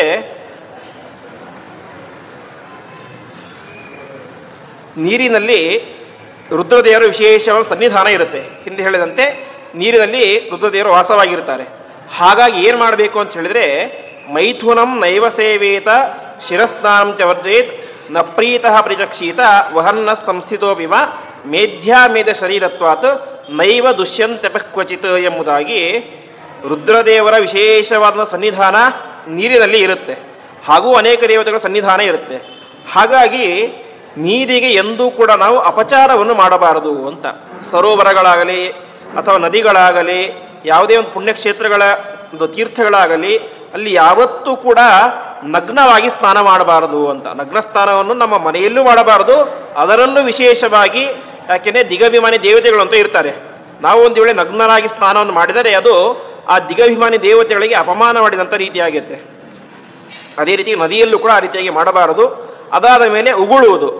ನದಿಯಲ್ಲಿ ಕೆಲವರು ಮಾಡ್ತಾ ಇರ್ತಾರೆ, ಸ್ನಾನ ಮಾಡ್ತಾರೆ, ಅಲ್ಲೇ ಉಗುಳು ಬಿಡ್ತಾರೆ ಸರೋವರಗಳಲ್ಲೆಲ್ಲ. ಆ ರೀತಿಯಾಗಿ ಪವಿತ್ರ ತೀರ್ಥ ಮೊದಲೇ, ಅದರಲ್ಲೂ ರುದ್ರದೇವರ ವಿಶೇಷವಾದ ಸನ್ನಿಧಾನ, ಅವೆಲ್ಲವನ್ನು ಕೂಡ ಮಾಡಬಾರದು. ಈ ರೀತಿಯಾಗಿ ತಿಳಿಸ್ತಾ ಇದ್ದಾರೆ. ಅದರಲ್ಲೂ ಕೂಡ ವಿಶೇಷವಾಗಿ ಇದೇ ವಾಯುಪುರಾಣ ಹೇಳುವಂತೆ ನಾವು ನೀರನ್ನು ತಡೆದು ನಿಲ್ಲಿಸಬಾರದು ಅಂತ ತಿಳಿಸ್ತಾರೆ. ಇವತ್ತು ನಾವೇನು ಮಾಡ್ತೇವೆ, ನಮ್ಮ ಅನುಕೂಲಕ್ಕೆ, ಕೃಷಿಗೆ ಅನುಕೂಲವಾಗಲಿ, ಇನ್ಯಾವುದಕ್ಕೆ ಅನುಕೂಲವಾಗಲಿ ಅಂತ ನೀರನ್ನು ನಿಲ್ಲಿಸಿ ಡ್ಯಾಮ್ ಅಂತ ಕಟ್ತೇವೆ. ಅದರಿಂದ ಕೋಟ್ಯಾಂತರ ಜನಕ್ಕೆ ಉಪಯೋಗ ಆಗುತ್ತೆ, ಸರಿ. ಆದರೆ ಶಾಸ್ತ್ರೀಯವಾಗಿ ನೋಡಿದರೆ ಅದು ತಪ್ಪು ಅಂತ. ಯಾಕೆ ಅಂತ ತಿಳಿಸ್ತಾರೆ. ಅಪಾಮ್ಯೋನಿ ಸಮುದ್ರಶ್ಚ ತಸ್ಮಾತ್ತಾಂ ಕಾಮಯಂತಿತಾ ಮೇಧ್ಯಾಶ್ಚೈವ ಮೃತಾಶ್ಚೈವ ಭವಂತಿ ಪ್ರಾಪ್ಯ ಸಾಗರಂ ಅಂತ. ಅಂದರೆ ನದಿಗಳೆಲ್ಲೂ ಕೂಡ ಹರಿದು ಹರಿದು ಕೊನೆಗೆ ಎಲ್ಲಿ ಸೇರುತ್ತೆ? ಸಮುದ್ರವನ್ನು ಸೇರುತ್ತೆ. ಹಾಗಾಗಿ ಸಮುದ್ರ ಒಬ್ಬ ಪತಿ ಇದ್ದಂತೆ, ಗಂಡ ಇದ್ದಂತೆ. ನದಿಗಳೆಲ್ಲವೂ ಕೂಡ ಆ ಪತಿಯನ್ನು ಸೇರಬೇಕು ಅಂತ ಬಯಸ್ತಾ ಇರುವಂತಹ ಪತ್ನಿಯರಿದ್ದಂತೆ. ಹಾಗಾಗಿ ನಾವು ಒಂದು ವೇಳೆ ಆ ನದಿಗಳಿಗೆ ಆಣೆಕಟ್ಟನ್ನು ಕಟ್ಟಿ ತಡೆದುಕೊಂಡರೆ ಅದು ಪತಿಯನ್ನು ಸೇರುವಂಥ ಪತ್ನಿಯನ್ನು ತಡೆದ ಪಾಪ ಎಂಬುದು ನಮಗೆ ಬರುತ್ತೆ ಅಂತೆ. ಹಾಗಾಗಿ ಸರ್ವಥಾ ಆ ರೀತಿಯಾಗಿ ಅದನ್ನು ನಾವು ಸೇರೋದಕ್ಕೆ ಬಿಡಬಾರ್ದು, ತಡಿಬಾರ್ದು. ಆ ರೀತಿಯಾಗಿ ಯಾರು ಮಾಡುತ್ತಾರೋ ಅವರಿಗೆ ತಸ್ಮಾದಪೋ ಅರುಂಧೀತ ಸಮುದ್ರಂ ಕಾಮಯಂತಿತಾಹ, ಸಮುದ್ರ ಸೇರಬೇಕು ಅಂತ ಬಯಸ್ತಾ ಇರ್ತಾವೆ ಅಂತ. ನದಿಗಳಿಗೆ ಆ ಸಮುದ್ರ ಸೇರಬೇಕು ಅಂತ ಬಯಕೆ ಇರುತ್ತೆ. ನಹಿನಸ್ತಿ ಭವೋ ದೇವ ಸದೈವಂ ಯೋಪ್ಸುವರ್ತದೆ ಅಂತ. ಆ ರೀತಿಯಾಗಿ ನದಿಗಳ ರಕ್ಷಣೆಯನ್ನು ಯಾರು ಮಾಡ್ತಾರೋ ಅವರಿಗೆ ರುದ್ರದೇವರು ವಿಶೇಷವಾಗಿ ಆಶೀರ್ವಾದವನ್ನು ಮಾಡ್ತಾರೆ, ತಡೆಯುವಂಥವರಿಗೆ ಶಾಪವನ್ನು ಕೊಡ್ತಾರೆ ಅಂತ ತಿಳಿಸ್ತಾ ಇದ್ದಾರೆ. ಅದು ನಾ ಹಿಂದೆ ಹೇಳಿದಂತೆ ಕಾಲದ ಕ್ರಮದಲ್ಲಿ ಡ್ಯಾಮ್ ಕಟ್ಟೋದು ಮುಂಚೆ ಇರಲಿಲ್ಲ, ಕೆಲವು 100 ವರ್ಷಗಳ ಹಿಂದೆ ಅದು ಪ್ರಾರಂಭ ಆಯಿತು. ಅದರಿಂದ ಅನುಕೂಲ ಕೂಡ ಆಗುತ್ತೆ, ಕಾಲದ ಮಹಿಮೆ ಎಲ್ಲವೂ ಕೂಡ. ಹೀಗೆ ನೀರಿನಲ್ಲಿ ಇರುವಂತಹ ರುದ್ರದೇವರ ವಿಶೇಷ ಸನ್ನಿಧಾನವನ್ನು ಕೂಡ ಹೇಳಿ ಆ ನೀರನ್ನು ನಾವು ಆದಷ್ಟು ತಡಿಲಿಕ್ಕೆ ಹೋಗಬಾರದು ಎಂಬುದಾಗಿ ತಿಳಿಸ್ತಾ ಇದ್ದಾರೆ. ಇಷ್ಟಾದ ಮೇಲೆ ಅನೇಕ ಸೃಷ್ಟಿಯ ವಿಚಾರವನ್ನು ತಿಳಿಸಿ ಯಾವ ಅಗ್ನಿದೇವರ ಸಂತಾನದ ಬಗ್ಗೆ ಪುರಾಣ ತಿಳಿಸ್ತಾ ಹೋಗುತ್ತೆ. ಅಗ್ನಿದೇವರು ವಿಶೇಷವಾಗಿ ಅವರಿಗೆ ಸ್ವಾಹ ಮತ್ತು ಸ್ವಧಾ ಎಂಬುದಾಗಿ ಇಬ್ಬರು ಹೆಂಡತಿಯರು. ನಾನು ನಿನ್ನೆ ಹೇಳಿದಂತೆ ಆ ದೇವತೆಗಳ ಉದ್ದೇಶವಾಗಿ ಆಹುತಿಯನ್ನು ಕೊಡಬೇಕು ಅಂತ ಹೇಳಿದ್ರೆ ಸ್ವಾಹ ಅಂತ ಕೊಡ್ತೇವೆ. ಅದೇ ಪಿತೃಗಳ ಉದ್ದೇಶ ಕೊಡಬೇಕು ಅಂತ ಹೇಳಿದ್ರೆ ಸ್ವಧಾ ಅಂತ ಕೊಡ್ತೇವೆ ಅಂತ ಹೇಳಿದ್ವಿ. ಅದರಲ್ಲಿ ಸ್ವಾಹ ಎನ್ನುವಂತಹ ದೇವಿಯಲ್ಲಿ 3 ಜನ ಮಕ್ಕಳು ಹುಡ್ತಾರೆ ಅಂತೆ ಅಗ್ನಿದೇವರಿಗೆ. ಪಾವಕ, ಪವಮಾನ ಮತ್ತು ಶುಚಿ ಎಂಬುದಾಗಿ. ಇವೆಲ್ಲವೂ ಕೂಡ ಒಂದೇ ಅರ್ಥ, ಪರಿಶುದ್ಧವಾದದ್ದು ಅಂತ ಅರ್ಥ. ಪಾವಕ ಅಂತ ಹೇಳಿದ್ರೆ ಕೂಡ ಪರಿಶುದ್ಧ ಅಂತ ಅರ್ಥ. ಪವಮಾನ ಅಂತ ಹೇಳಿದ್ರು ಕೂಡ ಇವತ್ತು ನಾವು ಪವಮಾನ ಸೂಕ್ತಗಳು ಅಂತ ಕೇಳ್ತೇವೆ. ಅದಕ್ಕೆ ಪವಮಾನ ಅಂತ ಯಾಕೆ ಅಂತ ಹೆಸರು ಅಂದರೆ ಪೂಯತೆ ಇತಿ ಪವಮಾನ ಅಂತ, ನಮ್ಮನ್ನು ಪವಿತ್ರರನ್ನಾಗಿ ಮಾಡುವಂಥ ಸೂಕ್ತಗಳು. ಹಾಗಾಗಿ ಅದಕ್ಕೆ ಪವಮಾನ ಅಂತ ಹೆಸರು. ಇನ್ನು ಶುಚಿ ಅಂದರೆ ಅರ್ಥ ಗೊತ್ತೇ. ಶುಚಿ ಅಂದರೆ ಶುದ್ಧಿ, ಪಾವಿತ್ರ್ಯ ಅಂತ. ಈ ರೀತಿಯಾಗಿ 3 ಜನ ಮಕ್ಕಳು ಹುಡ್ತಾರೆ ಅಂತೆ. ಹಾಗಾಗಿಯೇ ಯಾವುದೇ ಒಂದು ಪಾತ್ರೆ, ಸ್ಥಳ ಎಲ್ಲ ಕೂಡ ಶುದ್ಧ ಆಗಬೇಕು ಅಂತ ಹೇಳಿದ್ರೆ ಅದಕ್ಕೆ ಅಗ್ನಿ ಸ್ಪರ್ಶ ಆದರೆ ಏನಾಗುತ್ತೆ, ಅದು ಶುದ್ಧ ಆಗುತ್ತೆ ಅಂತ. ನಾವು ಒಂದು ಯಾವುದೋ ಬೆಳ್ಳಿ ತಟ್ಟೆಯಲ್ಲಿ ಊಟ ಮಾಡ್ತಾ ಇರ್ತೇವೆ, ಮನೆಗೆ ಯಾರೋ ಸ್ವಾಮಿಗಳು ಬಂದುಬಿಡ್ತಾರೆ, ಪಾದ ಪೂಜೆ ಮಾಡೋಕ್ಕೂ ದೊಡ್ಡ ತಟ್ಟೆ ಯಾವುದೂ ಕೂಡ ಇಲ್ಲ, ಬೆಳ್ಳಿ ತಟ್ಟೆ ಇದೆ ನೋಡಿದ್ರೆ ಅದರಲ್ಲಿ ಊಟ ಮಾಡಿಬಿಟ್ಟಿದ್ದೇವೆ. ಏನು ಮಾಡಬೇಕು, ಅಗ್ನಿಯನ್ನು ಕೆಂಡ ಹಾಕಿ ಶುದ್ಧ ಮಾಡಿದಾಗ ಏನಾಗುತ್ತೆ, ಅದು ಶುದ್ಧ ಆಗುತ್ತೆ ಅಂತ. ಯಾಕೆಂದರೆ ಅಗ್ನಿ ಯಾವಾಗಲೂ ಕೂಡ ಶುದ್ಧವಾಗಿರುವಂಥದ್ದು. ಹಾಗಾಗಿ ಅದನ್ನು ಮಾಡಿದಾಗ ಆ ಪಾತ್ರೆಗಳು ಶುದ್ಧವಾಗುತ್ತೆ ಅಂತ. ಹಾಗೆ ಆ 3 ಜನರ ಮಕ್ಕಳಿಗೂ ಕೂಡ ಶುಚಿ ಎನ್ನುವಂಥ ಅರ್ಥದ ಹೆಸರನ್ನೇ ಇಟ್ಟಿದ್ದರು. ಹೀಗೆ ಈ ವಿಶೇಷವಾಗಿ ಪವಮಾನ ಎನ್ನುವಂತಹ ಅಗ್ನಿ ಅದು ಹುಟ್ಟಿದ್ದು ಎಲ್ಲಿ ಅಂತ ಹೇಳಿದ್ರೆ ಅರಣಿ ಮಥನದ ಸಂದರ್ಭದಲ್ಲಿ ಅಂತೆ. ಇವತ್ತು ನಾವು ದೊಡ್ಡ ದೊಡ್ಡ ಯಜ್ಞಯಾಗಾದಿಗಳಲ್ಲಿ ನೋಡ್ತೇವೆ ಅರಣಿ ಮಥನ ಅಂತ. ಆ ಕಟ್ಟಿಗೆ ಒಂದು ವಿಶಿಷ್ಟವಾದ ಯಂತ್ರ ಇರುತ್ತೆ, ಅದನ್ನು ಇಟ್ಟುಕೊಂಡು ಜೋರಾಗಿ ಮಥನ ಮಾಡಿದಾಗ ಅದರಿಂದಾಗಿ ಅಗ್ನಿ ಎಂಬುದು ಬರುತ್ತೆ. ಅಲ್ಲಿ ಹುಟ್ಟುವಂತಹ ಅಗ್ನಿಗೆ ಪವಮಾನ ಎಂಬುದಾಗಿ ಹೆಸರು. ಅರಣಿ ಮಥನದಲ್ಲಿ ಹುಟ್ಟುವಂತಹ ಅಗ್ನಿಗೆ ಪವಮಾನ ಅಂತ ಹೆಸರು. ಅದೇ ರೀತಿಯಾಗಿ ಸೂರ್ಯನಿಂದಾಗಿ ಹುಟ್ಟುವಂತಹ ಅಗ್ನಿ, ಕೆಲವೊಂದು ಕಡೆ ಅತ್ಯಂತ ಒಣಗಿದಂಥ ಪದಾರ್ಥಗಳಿದ್ದಾಗ ಸೂರ್ಯನ ಕಿರಣ ಬಿದ್ದು ಅದು ಬೆಂಕಿ ಹತ್ಕೊಂಡ್ಬಿಡುತ್ತೆ ಕೆಲವೊಂದು ಸಲ. ಅದಕ್ಕೆ ಅಲ್ಲಿ ಇರುವಂತಹ ಅಗ್ನಿಗೆ ಅಂದರೆ ಸೂರ್ಯನಿಂದಾಗಿ ಹುಟ್ಟಿದಂತಹ ಅಗ್ನಿಗೆ ಶುಚಿ ಅಂತ ಹೆಸರು. ಅರಣಿ ಮಥನದಿಂದಾಗಿ ಹುಟ್ಟಿದಂತಹ ಅಗ್ನಿಗೆ ಪವಮಾನಾಗ್ನಿ ಎಂಬುದಾಗಿ ಹೆಸರು ಎಂಬುದಾಗಿ ತಿಳಿಸ್ತಾ ಇದ್ದಾರೆ. ಅದೇ ರೀತಿಯಾಗಿ ಪಾವಕಾಗ್ನಿ, ಮೊದಲ ಅಗ್ನಿ. ಪಾವಕಾಗ್ನಿ ಹುಟ್ಟಿದ್ದು ಹೇಗೆ ಅಂತ ಹೇಳಿದ್ರೆ ಮಿಂಚಿನಿಂದಾಗಿ ಅಂತ. ಈ ಮಿಂಚಾದಾಗ ಏನಾಗುತ್ತೆ, ಕೆಲವೊಂದು ಕಡೆ ಮರಗಿಡಗಳಿಗೆ ಬೆಂಕಿ ಹೊತ್ಕೊಂಡ್ಬಿಡುತ್ತೆ, ಅದಕ್ಕೆ ಯಾರು ಹೋಗಿ ಬೆಂಕಿ ಹಚ್ಚೋದಿಲ್ಲ, ಮಿಂಚಿನಿಂದಾಗಿ ಹುಟ್ಕೊಳ್ಳುತ್ತೆ. ಅಲ್ಲಿ ಹುಟ್ಟುವಂತಹ ಅಗ್ನಿಗೆ ಪಾವಕ ಎಂಬುದಾಗಿ ಹೆಸರು. ಈ ರೀತಿಯಾಗಿ 3 ರೀತಿಯಾಗಿ ಅಗ್ನಿಗಳು ಹುಟ್ಟುತ್ತವೆ ಅಂತ. ಇವತ್ತು ಅಂದರೆ ಅನೇಕ ಶತಮಾನಗಳ ಹಿಂದೆ ಈ ಬೆಂಕಿ ಪಟ್ಟಣ ಅಂತ ವ್ಯವಸ್ಥೆ ಇರಲಿಲ್ಲ. ಅರಣಿ ಮಥನದಿಂದಾಗಿ ಇಲ್ಲ, ಅಥವಾ ಇನ್ನೂ ಹಿಂದೆ ಹೋದರೆ ಆದಿವಾಸಿಗಳೆಲ್ಲರೂ ಕೂಡ ಕಲ್ಲನ್ನು ಕಡಿದುಕೊಡೋದ್ರಿಂದ ಬೆಂಕಿಯನ್ನು ತರ್ತಾ ಇದ್ರು. ಅದಕ್ಕೆ ಹೆಸರು ಪವಮಾನ ಅಗ್ನಿ ಎಂಬುದಾಗಿ, ಅದೇ ಎಲ್ಲದಕ್ಕೂ ಉಪಯೋಗ ಮಾಡ್ತಾ ಇದ್ರು. ಇನ್ನೂ ಕೆಲವು ಶತಮಾನಗಳ ಹಿಂದೆ ಊರಿನ ಒಬ್ಬರ ಮನೆಯಲ್ಲಿ ಒಂದು ಬೆಂಕಿ ಇರ್ತಾ ಇತ್ತು, ಅದನ್ನು ಯಾವಾಗಲೂ ಕೂಡ ರಕ್ಷಣೆ ಮಾಡ್ತಾ ಇದ್ರು. ಪ್ರತಿಯೊಬ್ಬರು ಕೂಡ ಅವರ ಮನೆಗೇನೆ ಹೋಗಿ ತಮ್ಮ ಮನೆಯಲ್ಲಿ ಒಂದು ವೇಳೆ ಬೆಂಕಿ ಆರಿ ಹೋದರೆ ಅವರ ಮನೆಗೆ ಹೋಗಿ ಬೆಂಕಿ ಹಚ್ಚಿಕೊಂಡು ಬಂದು ತಾವು ಅಡಿಗೆ ದೀಪ ಇತ್ಯಾದಿ ಕಾರ್ಯಗಳನ್ನು ಮಾಡ್ತಾ ಇದ್ರು. ಹೀಗೆ ಅಗ್ನಿಯ ಬಗ್ಗೆ ತಿಳಿಸ್ತಾ ಇದ್ದಾರೆ.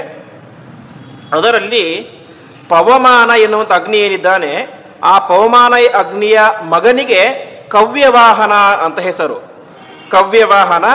ಮತ್ತೆ ಪಾವಕ ಎನ್ನುವಂತಹ ಅಗ್ನಿಯ ಮಗನಿಗೆ ಸಹರಕ್ಷ ಅಂತ ಹೆಸರು. ಮತ್ತು ಶುಚಿ ಎನ್ನುವಂತಹ ಅಗ್ನಿಯ ಮಗನಿಗೆ ಹವ್ಯವಾಹನ ಅಂತ ಹೆಸರು. ಅದರಲ್ಲಿ ವಿಶೇಷವಾಗಿ ದೇವತೆಗಳಿಗೆ ಹವ್ಯವಾಹನ ಎನ್ನುವಂಥ ಅಗ್ನಿ, ನಾವು ಹಾಕುವಂತಹ ಹವಿಸ್ಸು, ಆ ಹುದ್ದೆಯನ್ನು ಸ್ವೀಕಾರ ಮಾಡಿ ಅವರಿಗೆ ತಲುಪಿಸುವಂತಹ ಕೆಲಸ ಅಂತ. ವಿಶೇಷವಾಗಿ ನಾವು ಹಾಕುವಂತಹ ಹವಿಸ್ಸನ್ನು ಆ ಹವ್ಯವಾಹನ ಎನ್ನುವಂತಹ ಅಗ್ನಿ ಹೊಗೆಯ ರೂಪದಲ್ಲಿ ತೆಗೆದುಕೊಂಡು ಹೋಗಿ ಆಕಾಶದಲ್ಲಿ ಇರುವಂತಹ ದೇವತೆಗಳಿಗೆ ತಲುಪಿಸ್ತಾನೆ ಅಂತೆ. ಹಾಗಾಗಿ ಅದಕ್ಕೆ ಹವ್ಯವಾಹನ. ವಾಹನ ಅಂದರೆ ಹೊತ್ತುಕೊಂಡು ಹೋಗೋದು ಅಂತ, ಹೀಗೆ ಹವ್ಯವಾಹನ ಅಂತ ಹೆಸರು. ಅದೇ ರೀತಿಯಾಗಿ ಶ್ರಾದ್ದಾದಿ ಕರ್ಮಗಳಲ್ಲಿ ಕವ್ಯವಾಹನ ಅಂತ, ಅದಕ್ಕೆ ಕವ್ಯ ಅಂತ ಕರೀತಾರೆ. ಆ ಪಿಂಡ ಇತ್ಯಾದಿ ಅನ್ನಗಳಿಗೆ ಅದನ್ನು ಹೊತ್ತುಕೊಂಡು ತಲುಪಿಸುವಂತಹ ವ್ಯಕ್ತಿ ಕವ್ಯವಾಹನ ಅಂತ ಕರೀತಾರೆ. ಅದೇ ರೀತಿಯಾಗಿ ಇದು ದೇವತೆಗಳಿಗೆ ಹವ್ಯವಾಹನ, ಪಿತೃಗಳಿಗೆ ಕವ್ಯವಾಹನ. ಇನ್ನು ಒಂದು ಉಳಿತು ಸಹರಕ್ಷ ಅಂತ. ಅದ್ಯಾರಿಗೆ ಅಂತ ಹೇಳಿದರೆ ಸಹರಕ್ಷೋ ಅಸುರಾಣಾಂತು ಅಂತ.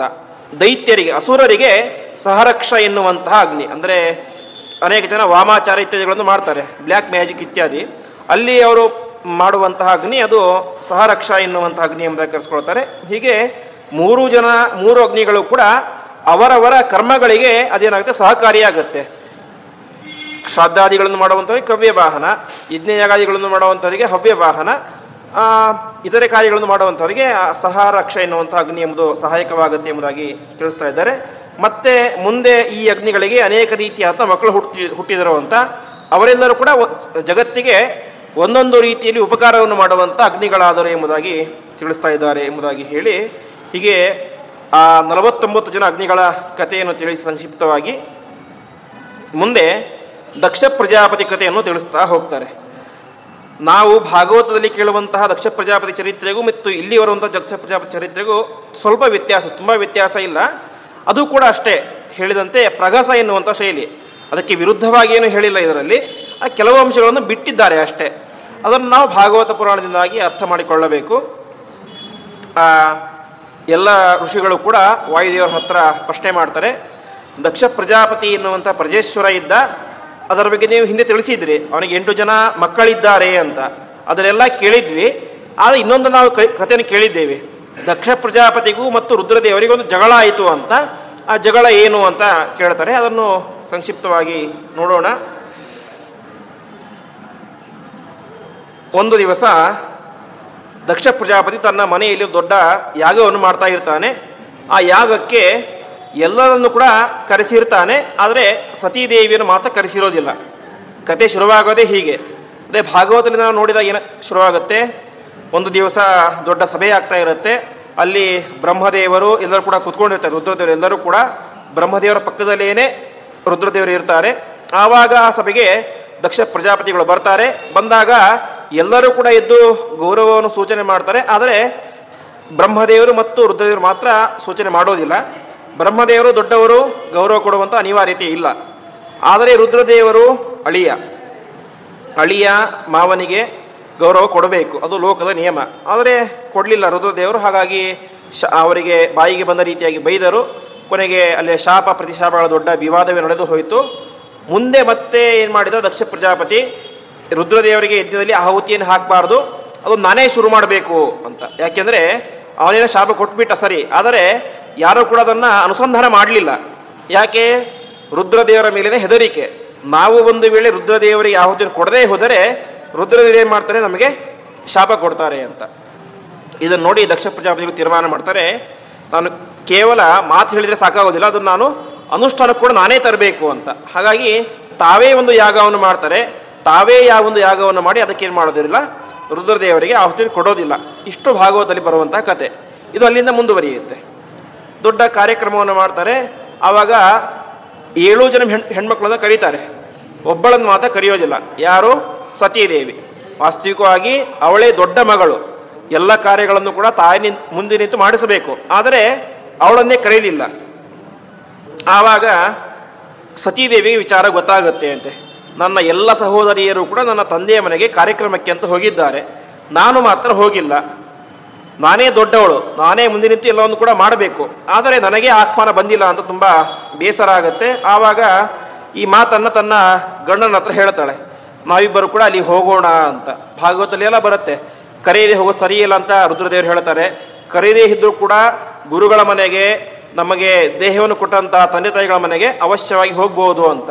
ಹಾಗಾಗಿ ಹೋಗೋಣ ಅಂತ ಹೇಳ್ತಾರೆ. ಆವಾಗ ಯಾವ ರುದ್ರದೇವರು ಹೇಳ್ತಾರೆ, ನೋಡು, ನಿಮ್ಮ ತಂದೆಗೆ ನನ್ನ ಮೇಲೆ ಕಿಂಚಿತ್ತೂ ಗೌರವವಿಲ್ಲ. ಒಟ್ಟು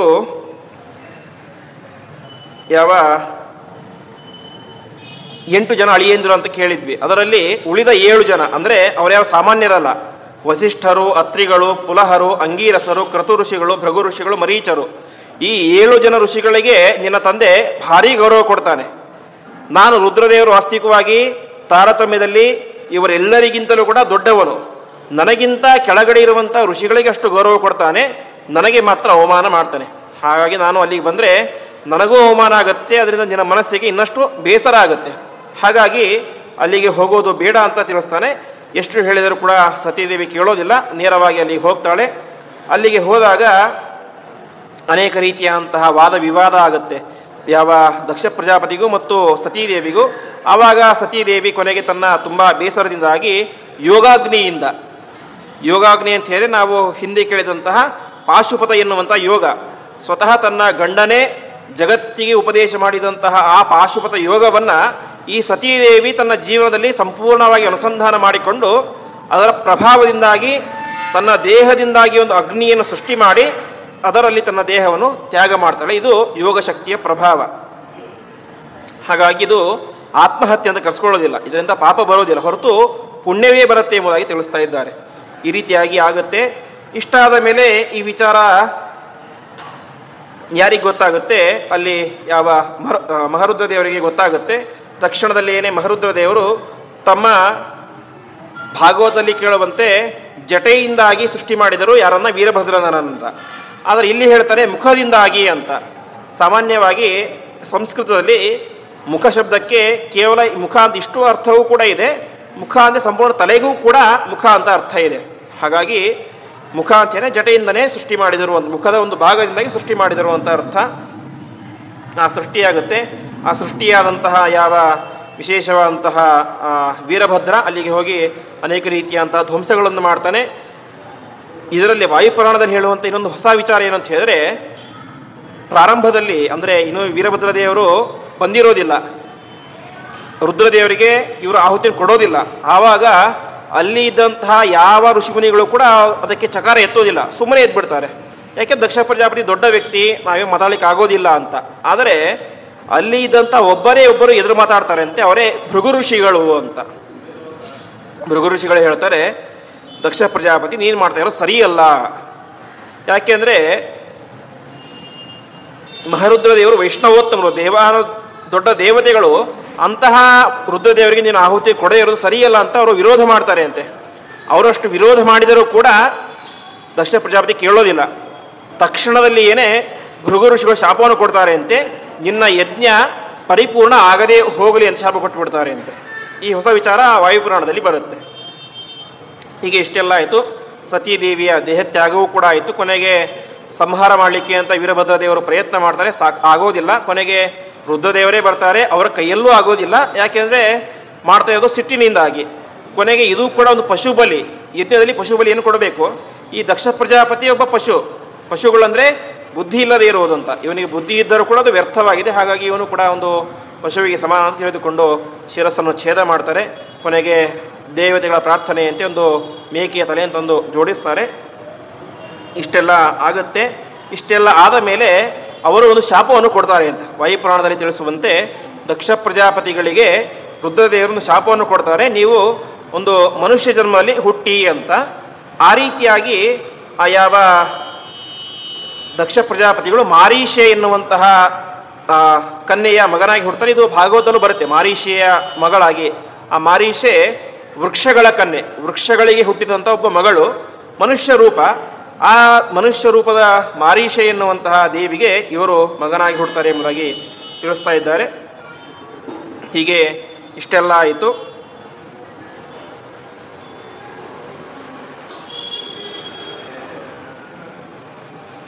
ಇಷ್ಟೆಲ್ಲ ಆದ ಮೇಲೆ ಇನ್ನೊಂದು ಶಾಪವನ್ನು ಕೊಡ್ತಾರೆ ಅಂತ ದಕ್ಷ ಪ್ರಜಾಪತಿಗಳು ರುದ್ರದೇವರಿಗೆ. ಇದೆಲ್ಲ ಆಗಿದ್ದ ಮುಂಚೆ ಆ ಯಜ್ಞದ ಸಂದರ್ಭದಲ್ಲಿ, ಇನ್ನು ಮುಂದೆ ಯಾರು ಕೂಡ ನಿನಗೆ ಆಹುತಿ ಕೊಡಬಾರ್ದು. ಒಂದು ವೇಳೆ ತಿಳಿಯದೆ ಒಂದು ವೇಳೆ ಏನಾದರೂ ಆಹುತಿಯನ್ನು ಕೊಟ್ಟರೆ ಅದಾದ ಮೇಲೆ ಅವರು ಕೈಯನ್ನು ತುಳಿದುಕೊಳ್ಳಬೇಕು ಎಂಬುದಾಗಿ ಶಾಪವನ್ನು ಕೊಡ್ತಾರೆ ಅಂತ. ಆ ರೀತಿಯಾಗಿ ಇದಾಗತ್ತೆ. ಆಮೇಲೆ ಆ ದಕ್ಷ ಪ್ರಜಾಪತಿಯ ಯಾವ ಚರಿತ್ರೆಯನ್ನು ತಿಳಿಸಿಕೊಂಡು ಹೋಗ್ತಾ ಮುಂದೆ ಆ ದಕ್ಷ ಪ್ರಜಾಪತಿ ಚಾಕ್ಷುಷ ಮನ್ವಂತರ, ಮುಂದಿನ ಮನ್ವಂತರದಲ್ಲಿ ಮನುಷ್ಯ ಶರೀರದಲ್ಲಿ ಹುಡ್ತಾರೆ. ಯೋಗ್ಯವಾದಂತಹ ದೇವತಾ ಶರೀರ ಅದು ಆ ಪ್ರಜಾಪತಿಗಳ ಶರೀರ. ಅಂತಹ ಪ್ರಜಾಪತಿಗಳ ಶರೀರದಲ್ಲಿ ಇದ್ದಾಗ ಯೋಗ್ಯವಾದಂತಹ ಸಾಧನೆ ಮಾಡಬೇಕಾಗಿತ್ತು. ಆದರೆ ಅದೆಲ್ಲವನ್ನು ಕೂಡ ಬಿಟ್ಟು ದೇವೋತ್ತಮರಾದಂತಹ ರುದ್ರದೇವರ ದ್ವೇಷವನ್ನು ಮಾಡಿದ. ಅದರ ಪರಿಣಾಮವಾಗಿ ಮನುಷ್ಯ ಜನ್ಮ ಎಂಬುದು ಬಂದು ಎಂಬುದನ್ನು ತಿಳಿಸ್ತಾರೆ. ದೇವತೆಗಳಿಗೆ ಮನುಷ್ಯ ಜನ್ಮ ಎಷ್ಟು ದುಃಖಪ್ರದಾಯಕ ಅಂತ ಹೇಳಿದ್ರೆ, ಅವರಿಗೆ ಮನುಷ್ಯ ಜನ್ಮ ಬೇಕಾಗಿಲ್ಲ, ಮನುಷ್ಯರ ವಾಸನೆ ಅವರ ಮೂಗಿಗೆ ಬಡಿತು ಅಂತ ಹೇಳಿದ್ರೆ ಅವರಿಗೆ ತುಂಬ ವೇದನೆ ಆಗುತ್ತೆ ಅಂತೆ. ಅಷ್ಟು ಕಷ್ಟ ಅವರಿಗೆ ಸಹಿಸ್ಕೊಳ್ಳಿಕ್ಕೆ ಸಾಧ್ಯ ಆಗೋದಿಲ್ಲ ಅಂತ. ಮನುಷ್ಯ ಜನ್ಮ ಬಂದ್ಬಿಟ್ರೆ ಅಂತರೂ ಅದು ಇನ್ನಷ್ಟು ವೇದನೆ ಎಂಬುದಾಗಿ ತಿಳಿಸ್ತಾ ಇದ್ದಾರೆ. ಮುಂದೆ ಅದೇ ಯಾವ ಸತೀದೇವಿ ಮುಂದೆ ಯಾವ ಪರ್ವತರಾಜನ ಮಗಳಾಗಿ ಪಾರ್ವತಿ ಎಂಬುದಾಗಿ ಹುಡ್ತಾಳೆ. ಆ ಪಾರ್ವತಿ ಎಂಬುದಾಗಿ ಹುಟ್ಟಿ ವಿಶೇಷವಾಗಿ ತಪಸ್ಸನ್ನು ಮಾಡಿ ತಾನೇನು ಮಾಡ್ತಾಳೆ ಅಂತೆ ಮತ್ತೆ ಆ ರುದ್ರದೇವರನ್ನೇ ಮದುವೆ ಆಗ್ತಾಳೆ.